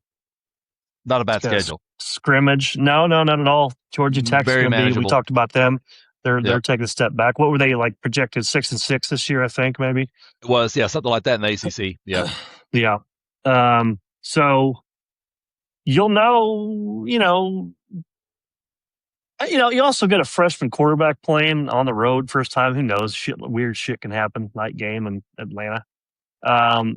But you got a couple games there after Kennesaw State. You got, obviously Texas is going to be difficult. You get it at home. You get Auburn at home, which again we keep saying it, but who knows what Auburn looks like? I'd like to think you'll be able to handle that one. Handle at Arkansas, and then you get Bama at home, which you guys have been good with. Yep. Last 2 of the last 4 or 5 years, right? The South Carolina one, you don't want to talk about that probably. Get Kentucky at home, at A&M, LSU at home, at Vandy. That's a very good schedule. It's not bad. Yeah, that's why I picked them fifth in the league. Very good schedule. And yeah, and I feel really good. I believe that. Yeah, I feel really good about that if they go hammer Georgia Tech second Saturday. I start to feel really good. Yes. I think as far as sure losses, there's 2 on there I see that jump off the page, which is Texas at home at LSU. That's 2 that are like, okay, you're probably not winning, or LSU at home rather. Texas at home, LSU at home. Yeah. Probably, who knows what LSU is by then, but you're going to have to find. So you can lose. You got to beat Georgia Tech to even have a shot at 9-3, right? Yes.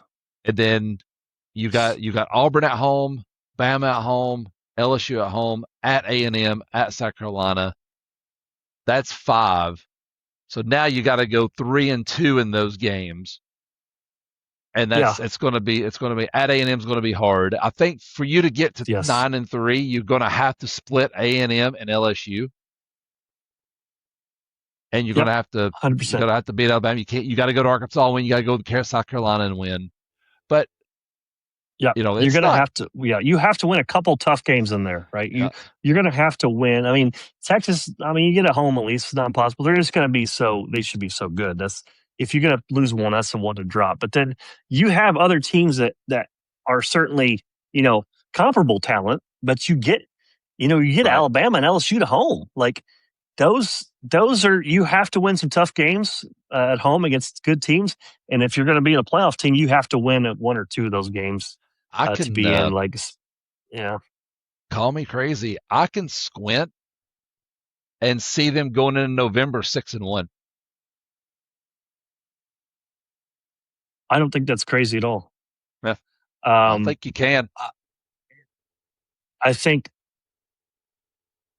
Yeah, I think at minimum the tough thing is if you lose Texas, you lose Bama. Now you're 8-4. You can still get in with 10-2, but now you're you got a lot out there. You have to win one of Texas and Alabama to get there, right? For sure. And Alabama being the more likely one. Well, if you guys win that Texas game. Or make it really interesting, really late. Yep. Oof. If you might have to start. If you guys win Texas, good grief, you're going to be up there like talk about Tennessee, Georgia, in the SEC title game. I mean that's on the table. I mean, Faison had to play out of his mind, and the defense had to be really good for that to even be with Texas. I mean, I've already kind of my mindset, even though that's going to change come game time, but my mindset sitting here right now. Right in August is I want that game to be in question in the fourth quarter. Yeah. But if that game's in question in the fourth quarter, like we a couple breaks or get a score here, get a stop, get it, something like we could maybe steal this game. You might be able to win this game because I feel like that's going to be one of those. It's just going to be like they're just ahead by a couple scores. They just kind of keep it there, and you kind of hang around, and you really don't think you have a chance, but you're just within distance. And if you could get if Archer just throw you the ball a couple of times, you could maybe steal it. It's just going to be one of those games where you're just behind a couple scores the whole game, and it's just agonizing to watch because they're just better, and you can see that they're just better, and it's going to suck. It's gonna suck ass watching it because it's just. I think that game plays out like that. They're just going to be ahead of you the whole game, and they're going to confuse Faison. He's going to throw him the ball a couple times. It's just going to be just kind of yucky to watch, you know. Yeah, you're right though. About let's see, by midnight on the 26th, you'll be like, oh yeah, I think we can win this game. For sure. Oh, 100%. You go down there and smoke Georgia Tech's ass. Perhaps. Yeah, you're going to feel better about it. Yes, absolutely. Yeah, if you can stay within 10, maybe 12 points going in the fourth, and okay, we're competing with Texas, the season feel really good. Be elite. Yep. Absolutely. Start to feel really good. Grow that quarterback up. Absolutely. Yes, absolutely. Who was the last? We're going to look at, obviously. Oh, yeah. Mizzou. That's right. Zoos. Oh, by the way, that's a pretty good home schedule for Tennessee, too. It's a really good home schedule. Alabama, Texas. That's, you're getting your money's worth as ticket holder. Oh, yeah. Season ticket holder. Well, they're paying for it. I mean, those average ticket prices are about $300 a pop. So I'm sure. Yeah. Goodness. Just get you in the door. All right. So look at here. Do they play any road games? Okay, they do. Okay. So on the wrong team, actually. God dang it. I swear it's like Missouri. I was like, wow, that makes sense.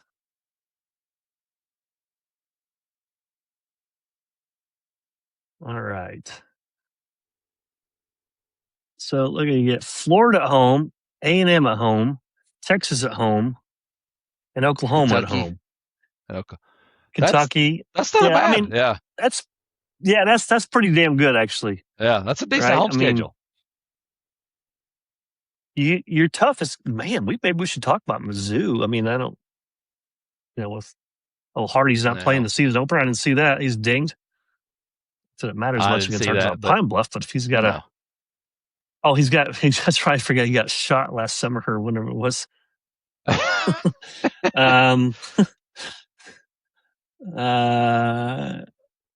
And they're projected 7-5. So, I mean, well, they could 1, 2, 3, 4. They could be 5-0 heading into the A&M game. Then all of a sudden, is that crazy? That game gets really interesting. I mean, no, it ain't crazy at all. Yeah, but that's what's his name at the Missouri coach? Weirdo. Drinkwitz. Eli? That's a Drinkwitz. That's a season for him. Start off 5-0. Yes. We could beat anybody. We're awesome. And then A&M comes to your house and beats your ass. Then you finish. You finish 6-6. That's Drinkwitz football right there. That is like that's a Drinkwitz. I think Mizzou and Maryland are the two teams that are the same. Maryland's great. 4-0, 5-0, 6-1, end up 6-6. They did it last year. They started out 4-0. They had Washington on the ropes. They were up 17-0. They got beat 20-17. They lost the rest of the games the whole season. They lost the last 7 games of the year. Yep. So this could be Mizzou as well. Because, I mean, that's not unreasonable because if you get to A&M, you got A&M, then you get A&M at home, and you get at Ole Miss. You get a little break here. You get Texas, Georgia, Kentucky, and then at Oklahoma. Oklahoma home. I mean, that's a tough schedule. That back half, that last 1, 2, 3, 4, 5, 6, 7. You got 6 of the last 8 are like pucker every weekend. If you're good enough to go 6-0, you could drop A&M, you could drop Ole Miss. Now you're 6-2. Beat Arkansas, you're 7-2. Now you're 7-3, 7-4, 7-3, 7-4, 8-4. Yeah, and then 7-4, then and then 7-5, which is we're right where they have them projected 7-5. That's pretty much on the money. I think they nailed it. I think they nailed it. I think so too. Yep. I think you're right. Who else do we need to look at schedule wise? Um, Pull up the. pull up the Auburn schedule. Oh, there you go. That's a good idea. Yeah, pull up the Auburn schedule. That one's interesting. Let's look at Florida real quick. Actually, Okay. Just out of curiosity for your own hilarity. Well, I mean, the schedule can't be any tougher than what it has been in the last little That's while. true. I mean, they flat put it through them the last little while, but that's Yes, they did. yeah. See, that's not. No, at Auburn again. We don't know what that looks like. Yeah, home is at home. that's At a big Mizzou, game they've for. lost there not terribly long ago. That's a big game for Summerall at Auburn. That's a big game for Golish too. Yes. Early, I know it's early, but it's a kind big of game say, for all them. right, who's the best? Who's the best hire here? It's maybe Right. not fair, but this is what it's going to be labeled as. Then not till they get to middle of October, they get Texas. Those on the three road. right there games. Woo. Oh boy! But that schedule is significantly easier than they've had this in the last 3 years. I think for sure. Projected 7-5. They avoid LSU. Okay, let's go through the schedule. So here's a win. Yep. I'm calling this a loss. Okay. Until otherwise, so 2-1. I say that's probably 2-2. Okay. Right. The coin flip. Let's give them a benefit of that. 3-2, I guess. Sure. I don't know. They're going to have more talent than Mizzou. 4-2. Probably 4-2. 4-3. 4-4. 4-5. Yeah. Coin flip. Yeah, I doubt they're better than Kentucky. Kentucky's they'll be they're fine. Gonna struggle, yeah. So 6-5, and then perhaps 6-6 or 7-5. So I think the odds makers nailed it again. Is the ceiling 8 for Florida? Oh yeah, where are you going to get 8 the ceiling wins for wins? I mean, if you say at Auburn, you split Auburn, Ole Miss, maybe you do that, and then you win the games you're favored to win the rest of the way down, which is at Kentucky, Vanderbilt, Florida State, South Carolina. You're probably favored in all those games. At Missouri, I don't know if you'd be favored or not. Not necessarily. Not right this second. They wouldn't be. No. Right here. I mean, you get 2 of 3 at home, but my God, you got 3 top 10 teams. You do get a bye between the two of them. Yeah. First 2. That's at Texas, at Mercedes-Benz. I say that's Mercedes-Benz. And then Oklahoma at home. That's right. Yeah. So it's really one home game. Right. Out of those 3. Technically, yeah. So 8-4 is the absolute ceiling with this team. I think that's splitting one of these two, which I don't think is necessarily realistic. With what we'll see how Auburn plays.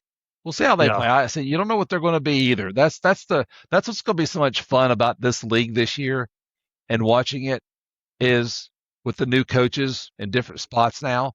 A lot of good coaches, but what are they? Oh, yeah. What is their team? Because you just don't know what you're going to get right now out of them. Right. Well, this is look at Auburn here while we're on it. Yeah. That Baylor games could be fun. See what they got right away, and then you get Florida at Tennessee, at Georgia, LSU. Jesus, that's not exactly that's a run. 1, 2. They get a bye between these two at least. 3, 4. Then they get a break until Alabama. That's not a terrible schedule. I mean, they got a tough. You got a little tough run in the middle. So let's see. What's the ceiling for Auburn this year? I mean, realistically, that's 8 as probably, well. Yeah, I think so too.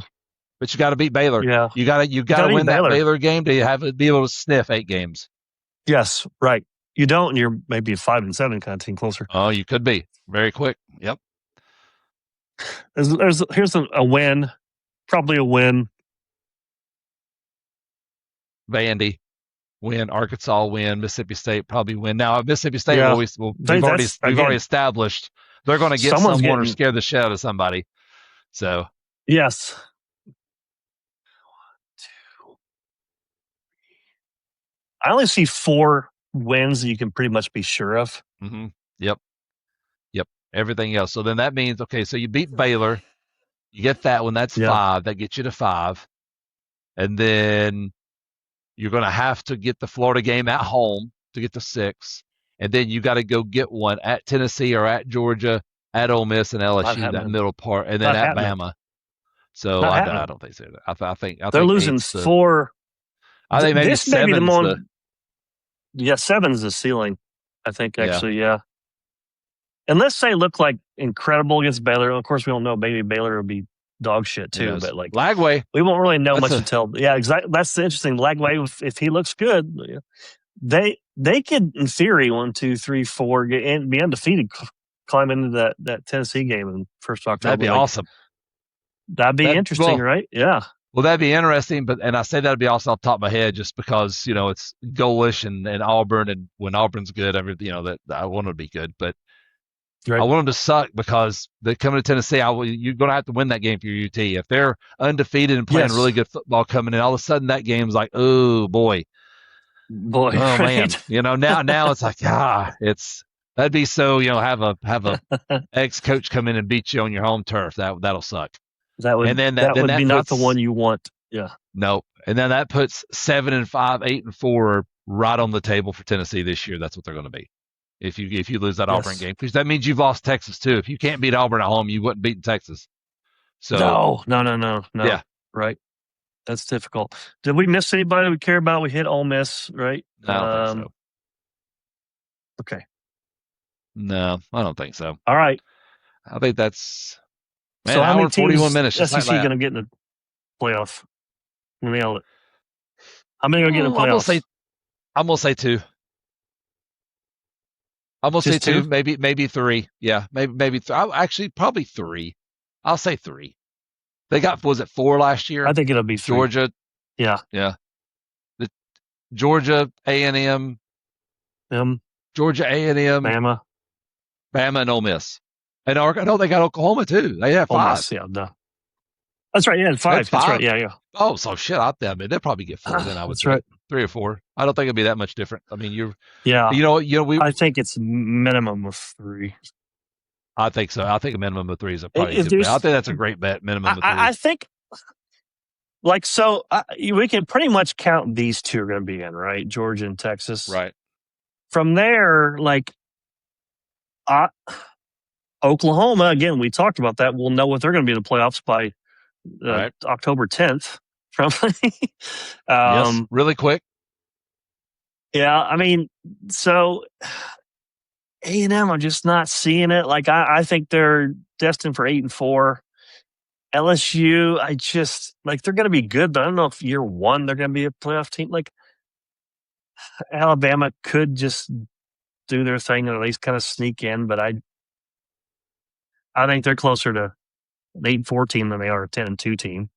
Which do you think is more likely? Because I'll tell you which one I think. But what do you think is more likely? A&M gets in, or someone from the rest of the field gets in? Like Georgia, Texas are rest in. Of the field. Yeah. So A&M makes it, or from LSU down through Kentucky, one of those teams get in and not them. Because I think I'm with you. Oh, I take the field. Take the field. Yeah. Yeah. I would say it's one of these. Yep. This group here. Yeah. Right. I mean, if I had to choose only 2, I'd probably go Bama and Oklahoma. Yeah. I mean, LSU and Oklahoma. Right. Yeah. I mean, I'm like you. I think it's Texas, Georgia in, and if they, let's say they're going to get 4, let's just say they're getting 4. Well, Texas, Georgia would be mine. Yep. Mine would be LSU and probably Oklahoma. That'd be my 4 that I would, if you made me lay the money down, those are the 4 teams I'd lay the money down to make the playoff. I agree. Sitting here right now, that may change. If someone, I mean, you could, I don't know, Bama's starting to basically a true freshman and those snaps, talented as they are, there's going to be some growing pains there, man. There is. There's going to be that way in Knoxville too. Yeah, they're not as tough as they used to be. Like you got Oklahoma, elite defense. Like I said, best defense line in the country. Um, Often elite quarterback play. LSU, you know, seasoned great quarterback play. You know, elite ball player or coaches. Um, I just, yeah, I Yeah. think Alabama's going to struggle. Like, I mean, I wouldn't be surprised if they're not. You know, I'm not saying they're going to be 6-6 or 7-5 necessarily, but No, they're closer to 8-4 than they are 10-2 or 11-1. Or I think so too. I don't know. Maybe So I'll be wrong, but I don't see them sneaking in this year unless they get some crazy breaks or something. I guess, but one thing I was with the last with the Big 12 and the ACC, I did mm-hmm, the top 5 projected win totals and record, and then the bottom mm-hmm, part of it, right? So for the okay, SEC, I did the same thing. The top 5 teams, 45-15 projected.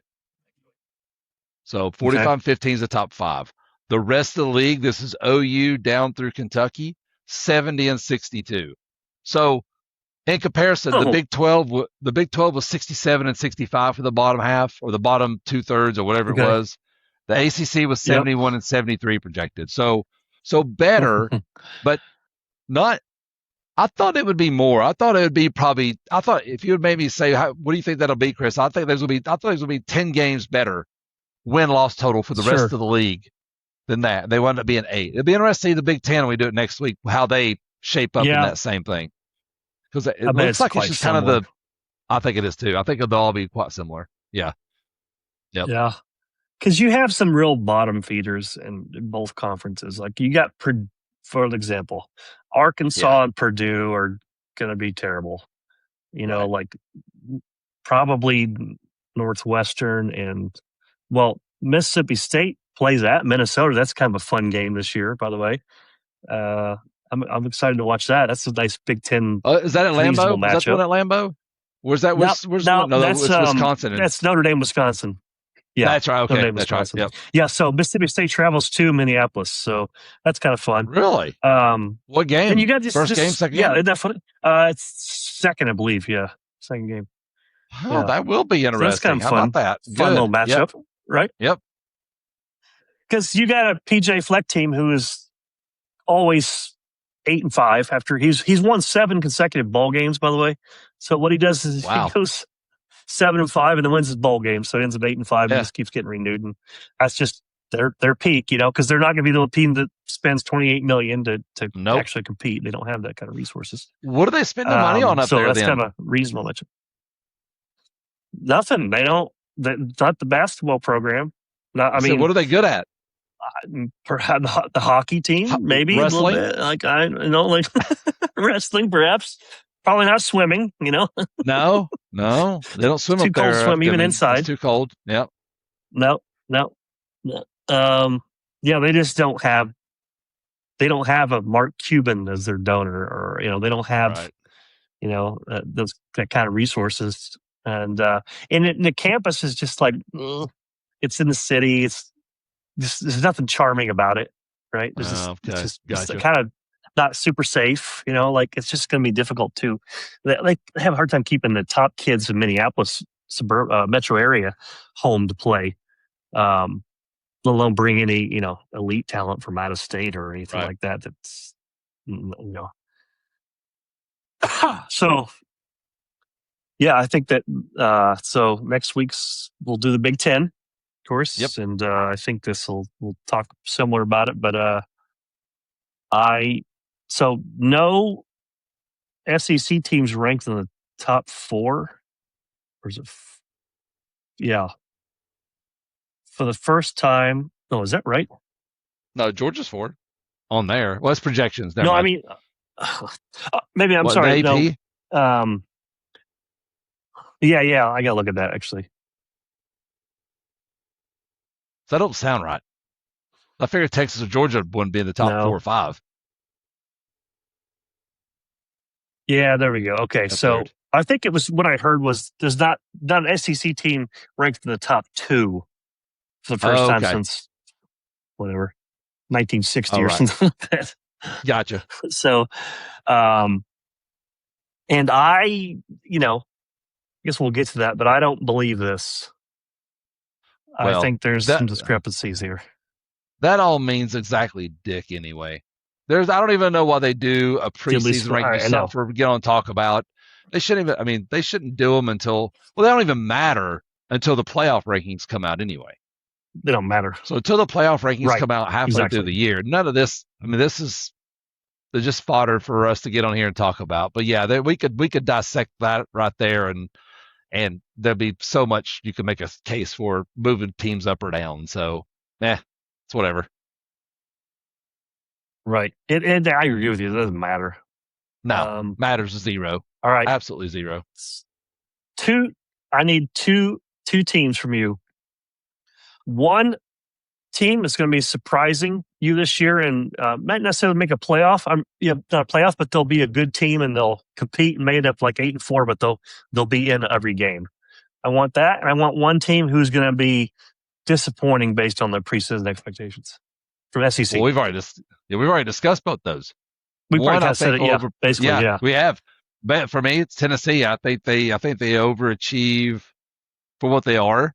I think they're projected 8-4. 9-3 is on the table, easy. So I'll say I think they'll scare. They won't. The 4 they lose, they'll be competitive. The 4 they lose, it'll be they deserve to be out there. It wouldn't turn on TV and then turn it off by midway second quarter, and they had no business being on the same field. They won't have that problem this year. Right. And then A&M disappointing. I'm like you. I don't buy it. I'm not buying in. They lost so much on the lines of scrimmage. I don't believe in Marcel Reed being able to be a good enough passer to get him out. I love Craver, the wide receiver. Awesome. Yes. But I don't buy Reed at all, or I don't buy the A&M at all. As far as I think they're going to be, I think they're closer to 7-5 than they are going to a playoff. I just do. Oh, 100% agree with that. Absolutely. I think they'll underachieve. Yep. For our expectations, they're going to nail it. 8-4, 7-5. Yes. So, but as far as the national predictions, I agree with you on them. I think I would go either Tennessee or perhaps Auburn. I just think Alex Goals is a home run hire for them. Auburn's a good one. They're going to bring an experienced quarterback, experienced system of the offense. So if they can get some semblance of defense and then be competitive, and I'm not saying they're going to be like I said 9-3 or 10-2. I'm just saying they look like they're going to be a problem going forward the next couple 3 years. Right.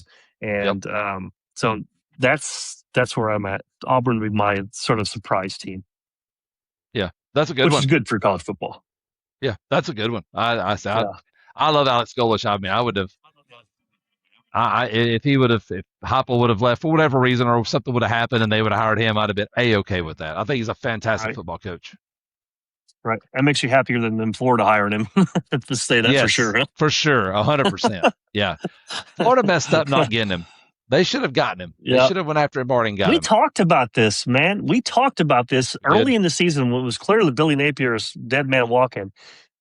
We have to go back and see what episode that was, but we talked about Florida. If they were smart, they'd go after Alex Golesh. Well, they were in the Lane Kiffin sweepstakes. This is true, right? And so they went from to a dud from Kiffin to kind of a dud. Well, the same coach, like I said, same coach. Think about how frustrating that has to be for Florida fans. For you were in the Lane Kiffin sweepstakes, and you watched a lot of really good coaches go to other teams, only for him to lead you along all the way up to the playoff, and then weeks after to decide I'm going to LSU instead of Florida. And now all the good coaches are taken, and you got to get Summerall because that's who's left on the board. Yep. You couldn't even get James Franklin, which should have been a better hire than Summerall. Right. Yeah. You could have done so much, but you were in the sweepstakes of Lane Kiffin, and when you play with fire, you get burnt. They should have just went and got the best coach available who was ready to take the job. Because it was clear he was, I mean, of course, hindsight's 2020, but it seems pretty clear to the outsiders that he was kind of stringing them along, and LSU's a better job than Florida. For 1,000%. 1,000%. Yeah. Yes. resources. They'll spare no expense. Like, well, the administration of Florida's a recruiting dumpster talent fire. is not any worse. Yeah. Well, yeah, there's that too, right? Maybe that's probably played a role in why he ended up getting LSU's get some own problems, but like that's to show you how bad Florida was at with their athletic director and president and such. So Florida's gonna be looking for a new coach in 3 years. I think so. Barring some, I mean, we'll be dead wrong, but and you can go ahead and go ahead and cue up the old Jerry Seinfeld meme. That's a shame. That's a shame. That's a shame. That's a shame. Yeah. Oh, yeah. Well, that'll be disappointing, won't it? I know. I'll toss and turn in bed all night long for that one. Wait a minute. And of course, we don't Tennessee doesn't play Florida. Don't play Florida, Georgia. First time since like the both those teams. First time since like the early 80s, late 70s. Yeah. That's some bullshit. Yep. This is where Florida should be, right? Here, I guess, right? That'd be great. Oh, I'd take that in a second. Oh, if that was a schedule, I would love it. But they our permanent opponents are Alabama, Vanderbilt, Kentucky. So those are the three they assigned us, and everything else is rotating now because they went to the 9-game schedule and stuff. So that's how that worked out. Sure. But, I guess that makes sense. Like, it would be unfair to use that because Florida is historically going to be better than Kentucky and Vanderbilt. Yeah. And same with Georgia, but God, there's longer rivalries. As someone who wants to watch the best games, right? Exactly, that's all it is, right? I mean, like, Alabama's no brainer. The other two makes sense too for competitive advantage. Like, you can throw LSU in there as your wrong time rival too. Jesus. Yeah, well, that's it. When it comes to Alabama, obviously for been rivalry for decades. Florida didn't really become one until the 90s. Yeah. And then kind of same with Georgia. So they played a little bit through the 80s and 90s and stuff, but it really didn't become, it never became what Florida, Tennessee, and Alabama, Tennessee was. Georgia, Tennessee never became that for whatever reason. Sure. So it didn't make sense there. You've been playing Vanderbilt for eons. Since that school was even a school, you started playing them. Same with Kentucky. You've been playing Kentucky forever. Okay.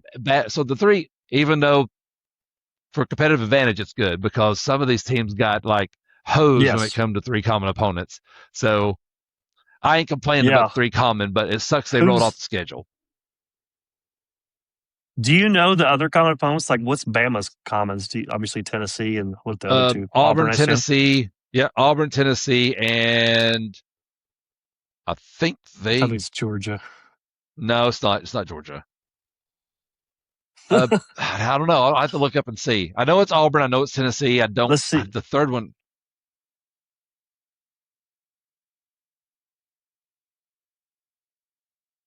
The permanent opponents. Let's see if I can pull it up quickly. Permanent. Oh, yeah, permanent. Here we go.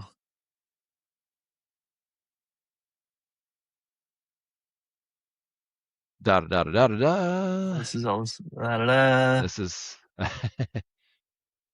Looks like hopefully. Oh, there we go. Team by team. Bammer. Okay, here's Bammer. We're not. Auburn. Okay. Oh, Mississippi State. Mississippi State. They have Mississippi State. Yeah. Yeah. Okay. Okay. That's harder than ours. All right. And that's harder than Tennessee's. That's absolutely it is. Yes. Let's see what Georgia's is. Do you know what theirs is? Georgia's is Florida, Auburn. Florida? Yeah, Florida, Auburn, and then someone like probably, who is it? Mississippi State. Mississippi State, yeah. Mississippi State. No, that's Alabama. That's Alabama. Oh, I swear I clicked on Georgia. What the hell? I must have clicked on. Yeah. Let's go back. I swear I clicked on Georgia. There, Georgia.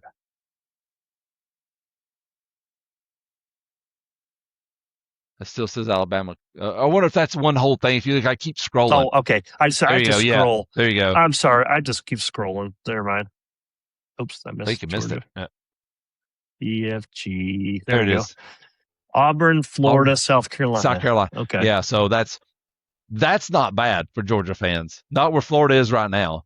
No, Florida not 10 at years all. ago, that's a problem. No, Florida now, absolutely. not a problem. Right. So Actually, yeah.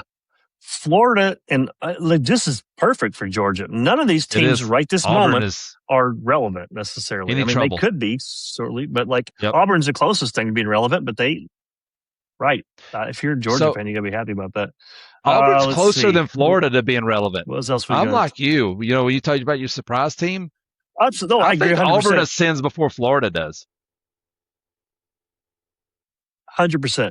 I agree with that. Yep. Let's see. So what was Arkansas? Care. Let's see. What's another LSU, Texas, Arkansas, Ole Miss. Okay, That's not, Texas A&M, that's pretty Arkansas, nice. and I should say A&M. Yeah. That's not bad. No, I thought Ole Miss, you know LSU, when that Mississippi first State, Oklahoma. when that all came out, that's a tough one there for Ole Miss. But when that all came out, I thought the league office did I thought they did a pretty decent job with these because they didn't there's no one that I remember that got loaded up with just 3 juggernauts. I mean, even Missouri there, A&M, Oklahoma, Arkansas. No, so there's no. That's Big 12, baby. Yeah, right. That's kind of cool. So yeah, they got Oklahoma, Texas, obviously. Yeah. Okay. Ole Miss and that's Missouri. Pretty good for them, really. Yep, it's not bad. I said the league did a good job with these. They didn't just bash someone. Imagine getting Georgia, Texas, and like Alabama as your 3. You know, it would suck, man. Yeah. This is cool that they did this again, Big 12 kind of thing with A&M and Oklahoma, Arkansas in there. Yeah, that's pretty cool. I think they did an elite job. They did really good. A&M, LSU. Yeah. Vandy, Tennessee, Auburn, Mississippi State. What was the Mississippi State's? Let's see. I forget. Alabama, Vanderbilt, Ole Miss. Okay, so it's not bad. No one got no one got the shaft. I think this might be one of the toughest ones. Ole Miss you could argue is somewhat difficult. Yeah. Kentucky, Florida, South Carolina, Tennessee. Yeah, no, this is they did really well. I think Auburn or Georgia might have the best right this moment. Right now. The easiest right now path, they do. If you will. Mm-hmm. But teams. Well, you could also say say Florida, Georgia, South Carolina, Kentucky. I mean, it's not bad. I might say Florida's got it easier. Yeah. Auburn, Alabama, and Georgia. Yeah. That's two tough up ones. there. Now imagine Tennessee. Just think if they had to put Texas in there too. Like that 3 would have been stupid. Like instead of that's just inappropriate, right? That's great. Yeah. No, I think they did really well. I did too. Yeah, I thought so too when they came out with it. So you have the. So, any final thoughts of the on the ACC or SEC? What it looks like this year compared to previous years, or we talked about who's going to be a surprise, who's going to be disappointing. We kind of nailed that. What else? I think the top 2, Georgia and Texas. I think they see each other again in Atlanta. I just kind of feel that way. I don't. There's no one from, like, I guess whoever number 3 would be. Whether if you think it's Oklahoma or LSU, whoever. I don't. Everything points to Georgia, Texas playing in Atlanta in the year for the SEC championship.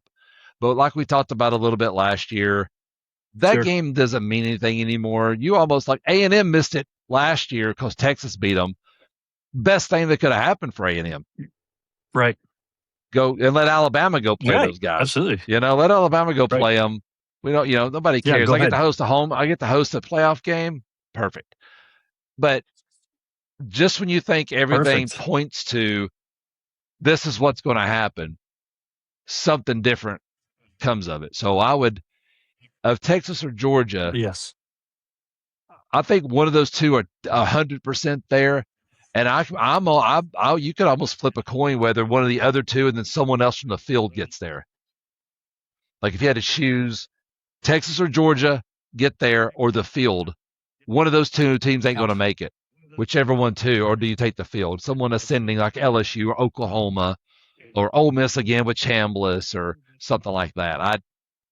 I lean more that way. I think there'll be one of those two teams in it, and then one of the other of the field winds up there. You didn't really maybe think they were going to make it, but you thought they might. But who knows? Yeah. I think for sure. For me, I'm bullish on Georgia being in there. Texas with that schedule and some of their history of being kind of flaky and right. I'm not saying I don't believe in them, but they have a schedule that's, like I said, they're going to earn that berth to the SEC title game and the playoff. Right. There's just so many games. I mean, they start out with, and we'll know what they look like. They can't beat Ohio State at home in an elite talent year. Right. I don't know. Makes them very gettable. I would be worried if I were a Texas fan. Absolutely, It does. Absolutely, it does. Yeah, I think this is going to be another great year. Elite talent at the top, 3 or 4 or 5.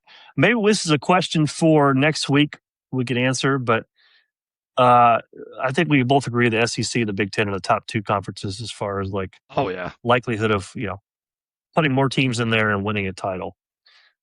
The question is, who is the top team? Who's the better conference, I should say, and perhaps which one has the top elite teams of the 2, and which one has the deepest conference? I guess that's something we can maybe answer next week after we've gone over the Big Ten as well. So it's an interesting question I've heard posed a lot. Well, I'll tell you what we can do. So where we're at now is Norton's Nuggets. Oh yeah. Yeah. Well, what we'll do next week is, and I'll draw this up. We'll do a tournament pick'em. Well, from projections from top to bottom of both leagues, and then we'll go through and pick the games who would win in a head-to-head matchup, and see, kind of get both our thoughts on that or whatever. And if you think one team will win, I thought another team would win, we'll just flip a coin or pull a name out, whatever, to decide that. However you want to do that, and then just do it that way. Just kind of see where we stack it up at. That'd be fun. Yeah, absolutely. Yeah, because that might be kind of what it looks like anyway. if there's 8 teams between the 2 conferences in the playoff, so that's what I'm right. Yep. The only 2 things I have for tonight is I'm going to save the SEC question for down the road. One is, well, actually, I only have one because we're 2 hours and 7 minutes. I only have one. Yeah. At the LSU player, he's at the Cleveland Browns. Daquan Wright, tight end for the Cleveland Browns, played in preseason ball, is now in the transfer portal going to LSU. So let me see if I got this right. That? How can a player play and be on the roster for the Cleveland Browns in the NFL, the National Football League, play preseason, not make the 55 or 52-man roster, enter the portal, and go to a college game and not be penalized? But Arian Carter can't go to a camp for $475 on a plane ticket, pay back the money, that he repaid, and then come back, and then he has to serve a 2-game suspension. But this dude can play all the preseason on an NFL squad and come back and play right away. Explain that, Delaney. First of all, how do you get in the portal if you're not even at a school? Is it just free agency? Just go wherever you want. Man. Also, my only thing that I'll say is that maybe the NCAA got this one right because he was playing for the Browns. They thought, what? Let's cut this kid some slack. Let's get him to go back to college. You can make that argument. If he was playing for Chicago or Green Bay or Baltimore, it's Cleveland. So, the kid suffered enough. That's funny because did you see the Shedeur Sanders pass in Browns preseason camp and practice? I didn't. So my buddy at work was showing me this, Brandon, and he's a big NFL guy. And he says, "Have you seen the past of the Cleveland Browns? Because we always trash the Browns because the Browns are going to Browns." But it showed shows from the back from the secondary perspective in the camera lens. And the defensive linemen, all they're doing is whenever they say go and he gets a snap, Shadur don't move, but the defensive linemen just stand there and they put their hand up in the air. That's it. It's just camp. He's just doing some 7-on-7 work against, nothing crazy. Sure. Shadur Sanders, and look this up when we get off here. The big defensive tackle just standing there with the lineman right there in front of him, just puts his hand up. Shadur Sanders hits him dead square in the palm of that hand that's standing there straight up in the air when he throws that ball. Hits him dead square in the palm of his head. He just stays right here. And it hits him right in the square center of the palm of the hand and knocks that pass down. Oh, God. That organization. So bad. And then you have Deshaun Watson like clapping back at the fans for booing him. Like it's personal. It's like, yeah, it's personal. Yeah. It's like, oh my God, just so out of touch. This is the worst contract in sports history. Which is fitting for an organization that's one of the worst in sports history, professional sports or otherwise history. Right. It's just, If you're a Browns fan, how can you even like have any sort of excitement at all? Ever. Like there's just no reason to ever. There's no, even if like a Bears fan, like, okay, we suck, but we have some history and we, made some strides last year and looked pretty good. But if you're a Browns fan, you have nothing to look forward to. You have nothing to look forward to. And you can see it before the season starts because of what's going on right now, like in Cleveland with their quarterback play, and like if you're it's just so obvious. You're a Browns fan, and the biggest excitement you've had in the last decade is Joe Flacco getting you in the playoffs as a backup quarterback. He got you in the playoffs. That's the most excitement. Flacco, which you knew wasn't going to last, and then they just totally imploded that whole thing. They made the playoffs and just imploded it all. Blew the whole thing up. Nope, we're in the playoffs. We're blowing it up. We're not doing this. We're good. Good enough. It's like the Titans did the same thing. They made the AFC Championship game, lost to the Kansas City Chiefs, and then decided, it'd be a great idea. Let's pay Ryan Tannehill $5 million gazillion dollars. Right. And then trade AJ Brown. Let's go ahead and trade him. Vrabel was furious at that, by the way. Right. He hated that move. Trade AJ Brown. Yes, he should have been. Trade Derrick Henry, who still, while he did have a lot of miles on the tires, he went to Baltimore and didn't look like he slowed down much at all. Right. No. And you just you made that, and you implode the whole thing. You implode the whole thing, and you just made the AFC Championship games, and you blow the whole thing up. I don't get it, man. I don't get it. It's and that's why college sports has its flaws, of course. College football in particular does. Yeah. But I'll take it 10 out of 10 times. Yep. Same. The NFL. Same. 10 out of 10. Not even a conversation. If you said I'm more likely to watch a Friday night game than I would of two MAC teams that I would, the Dolphins and the pick your awful other team, Dolphins and Texans, maybe. I don't even know. Like, I just couldn't care less to watch that. I mean, I'll watch it some, especially after college is kind of wrapping up. But like, no, just doesn't do it. You could implode the whole league. You come to me and say, Chris, we're getting an NFL. It's not going to be anything anymore on Sundays. I'll be like, yeah, okay, whatever. Okay, cool. I got more time to do stuff around the house and golf and whatever else. I'm not missing much anyway. But have you seen this TikTok yet where the wife goes up to the husband and says, you either have to do without me for a year or do without SEC football for 2 years. Which one you picking? And the poor husband's like, don't make me do this. I don't want to fight with you tonight. I don't want to fight tonight. Right. Well, what do you mean? What do you mean you don't want to fight? I don't want to get an argument. Right. I don't want to get an argument. I don't want to answer this question. Well, you would give me up for a year. I mean, just 2 years of SEC football. I don't want to argue with you tonight. I really don't want to argue with. And the little daughter's on the couch with him. And she's like, he would give you up for a year for football. I mean, she's just like tells it just that says what he's thinking, but he can't say it. He can't say it. Right. I like it's similar to the wife asked the husband, "Would you punch me in the face for $1 million or $1 billion? Yeah. $1 billion? I'd punch you in your face, kick you down the stairs in front of your mama for $1 billion." You have to pull me off of you. Yeah, right. For $1 billion? $1 billion, yeah. One guy's like, "I'd like to punch you for free, actually." Yeah. I'd do it for I'd do it for a gift card to Great Clips. Absolutely right. Free haircut, I'll do it. Right. Absolutely. $20 is $20, man. That's right. That's exactly right. All right. This has been Health We Know Podcast. It's 2 hours and 15 minutes and 10 seconds and counting. Season 2, folks. Go back and watch season 1 if you want. I don't know why you do that, but if you want to, if you got nothing else to watch.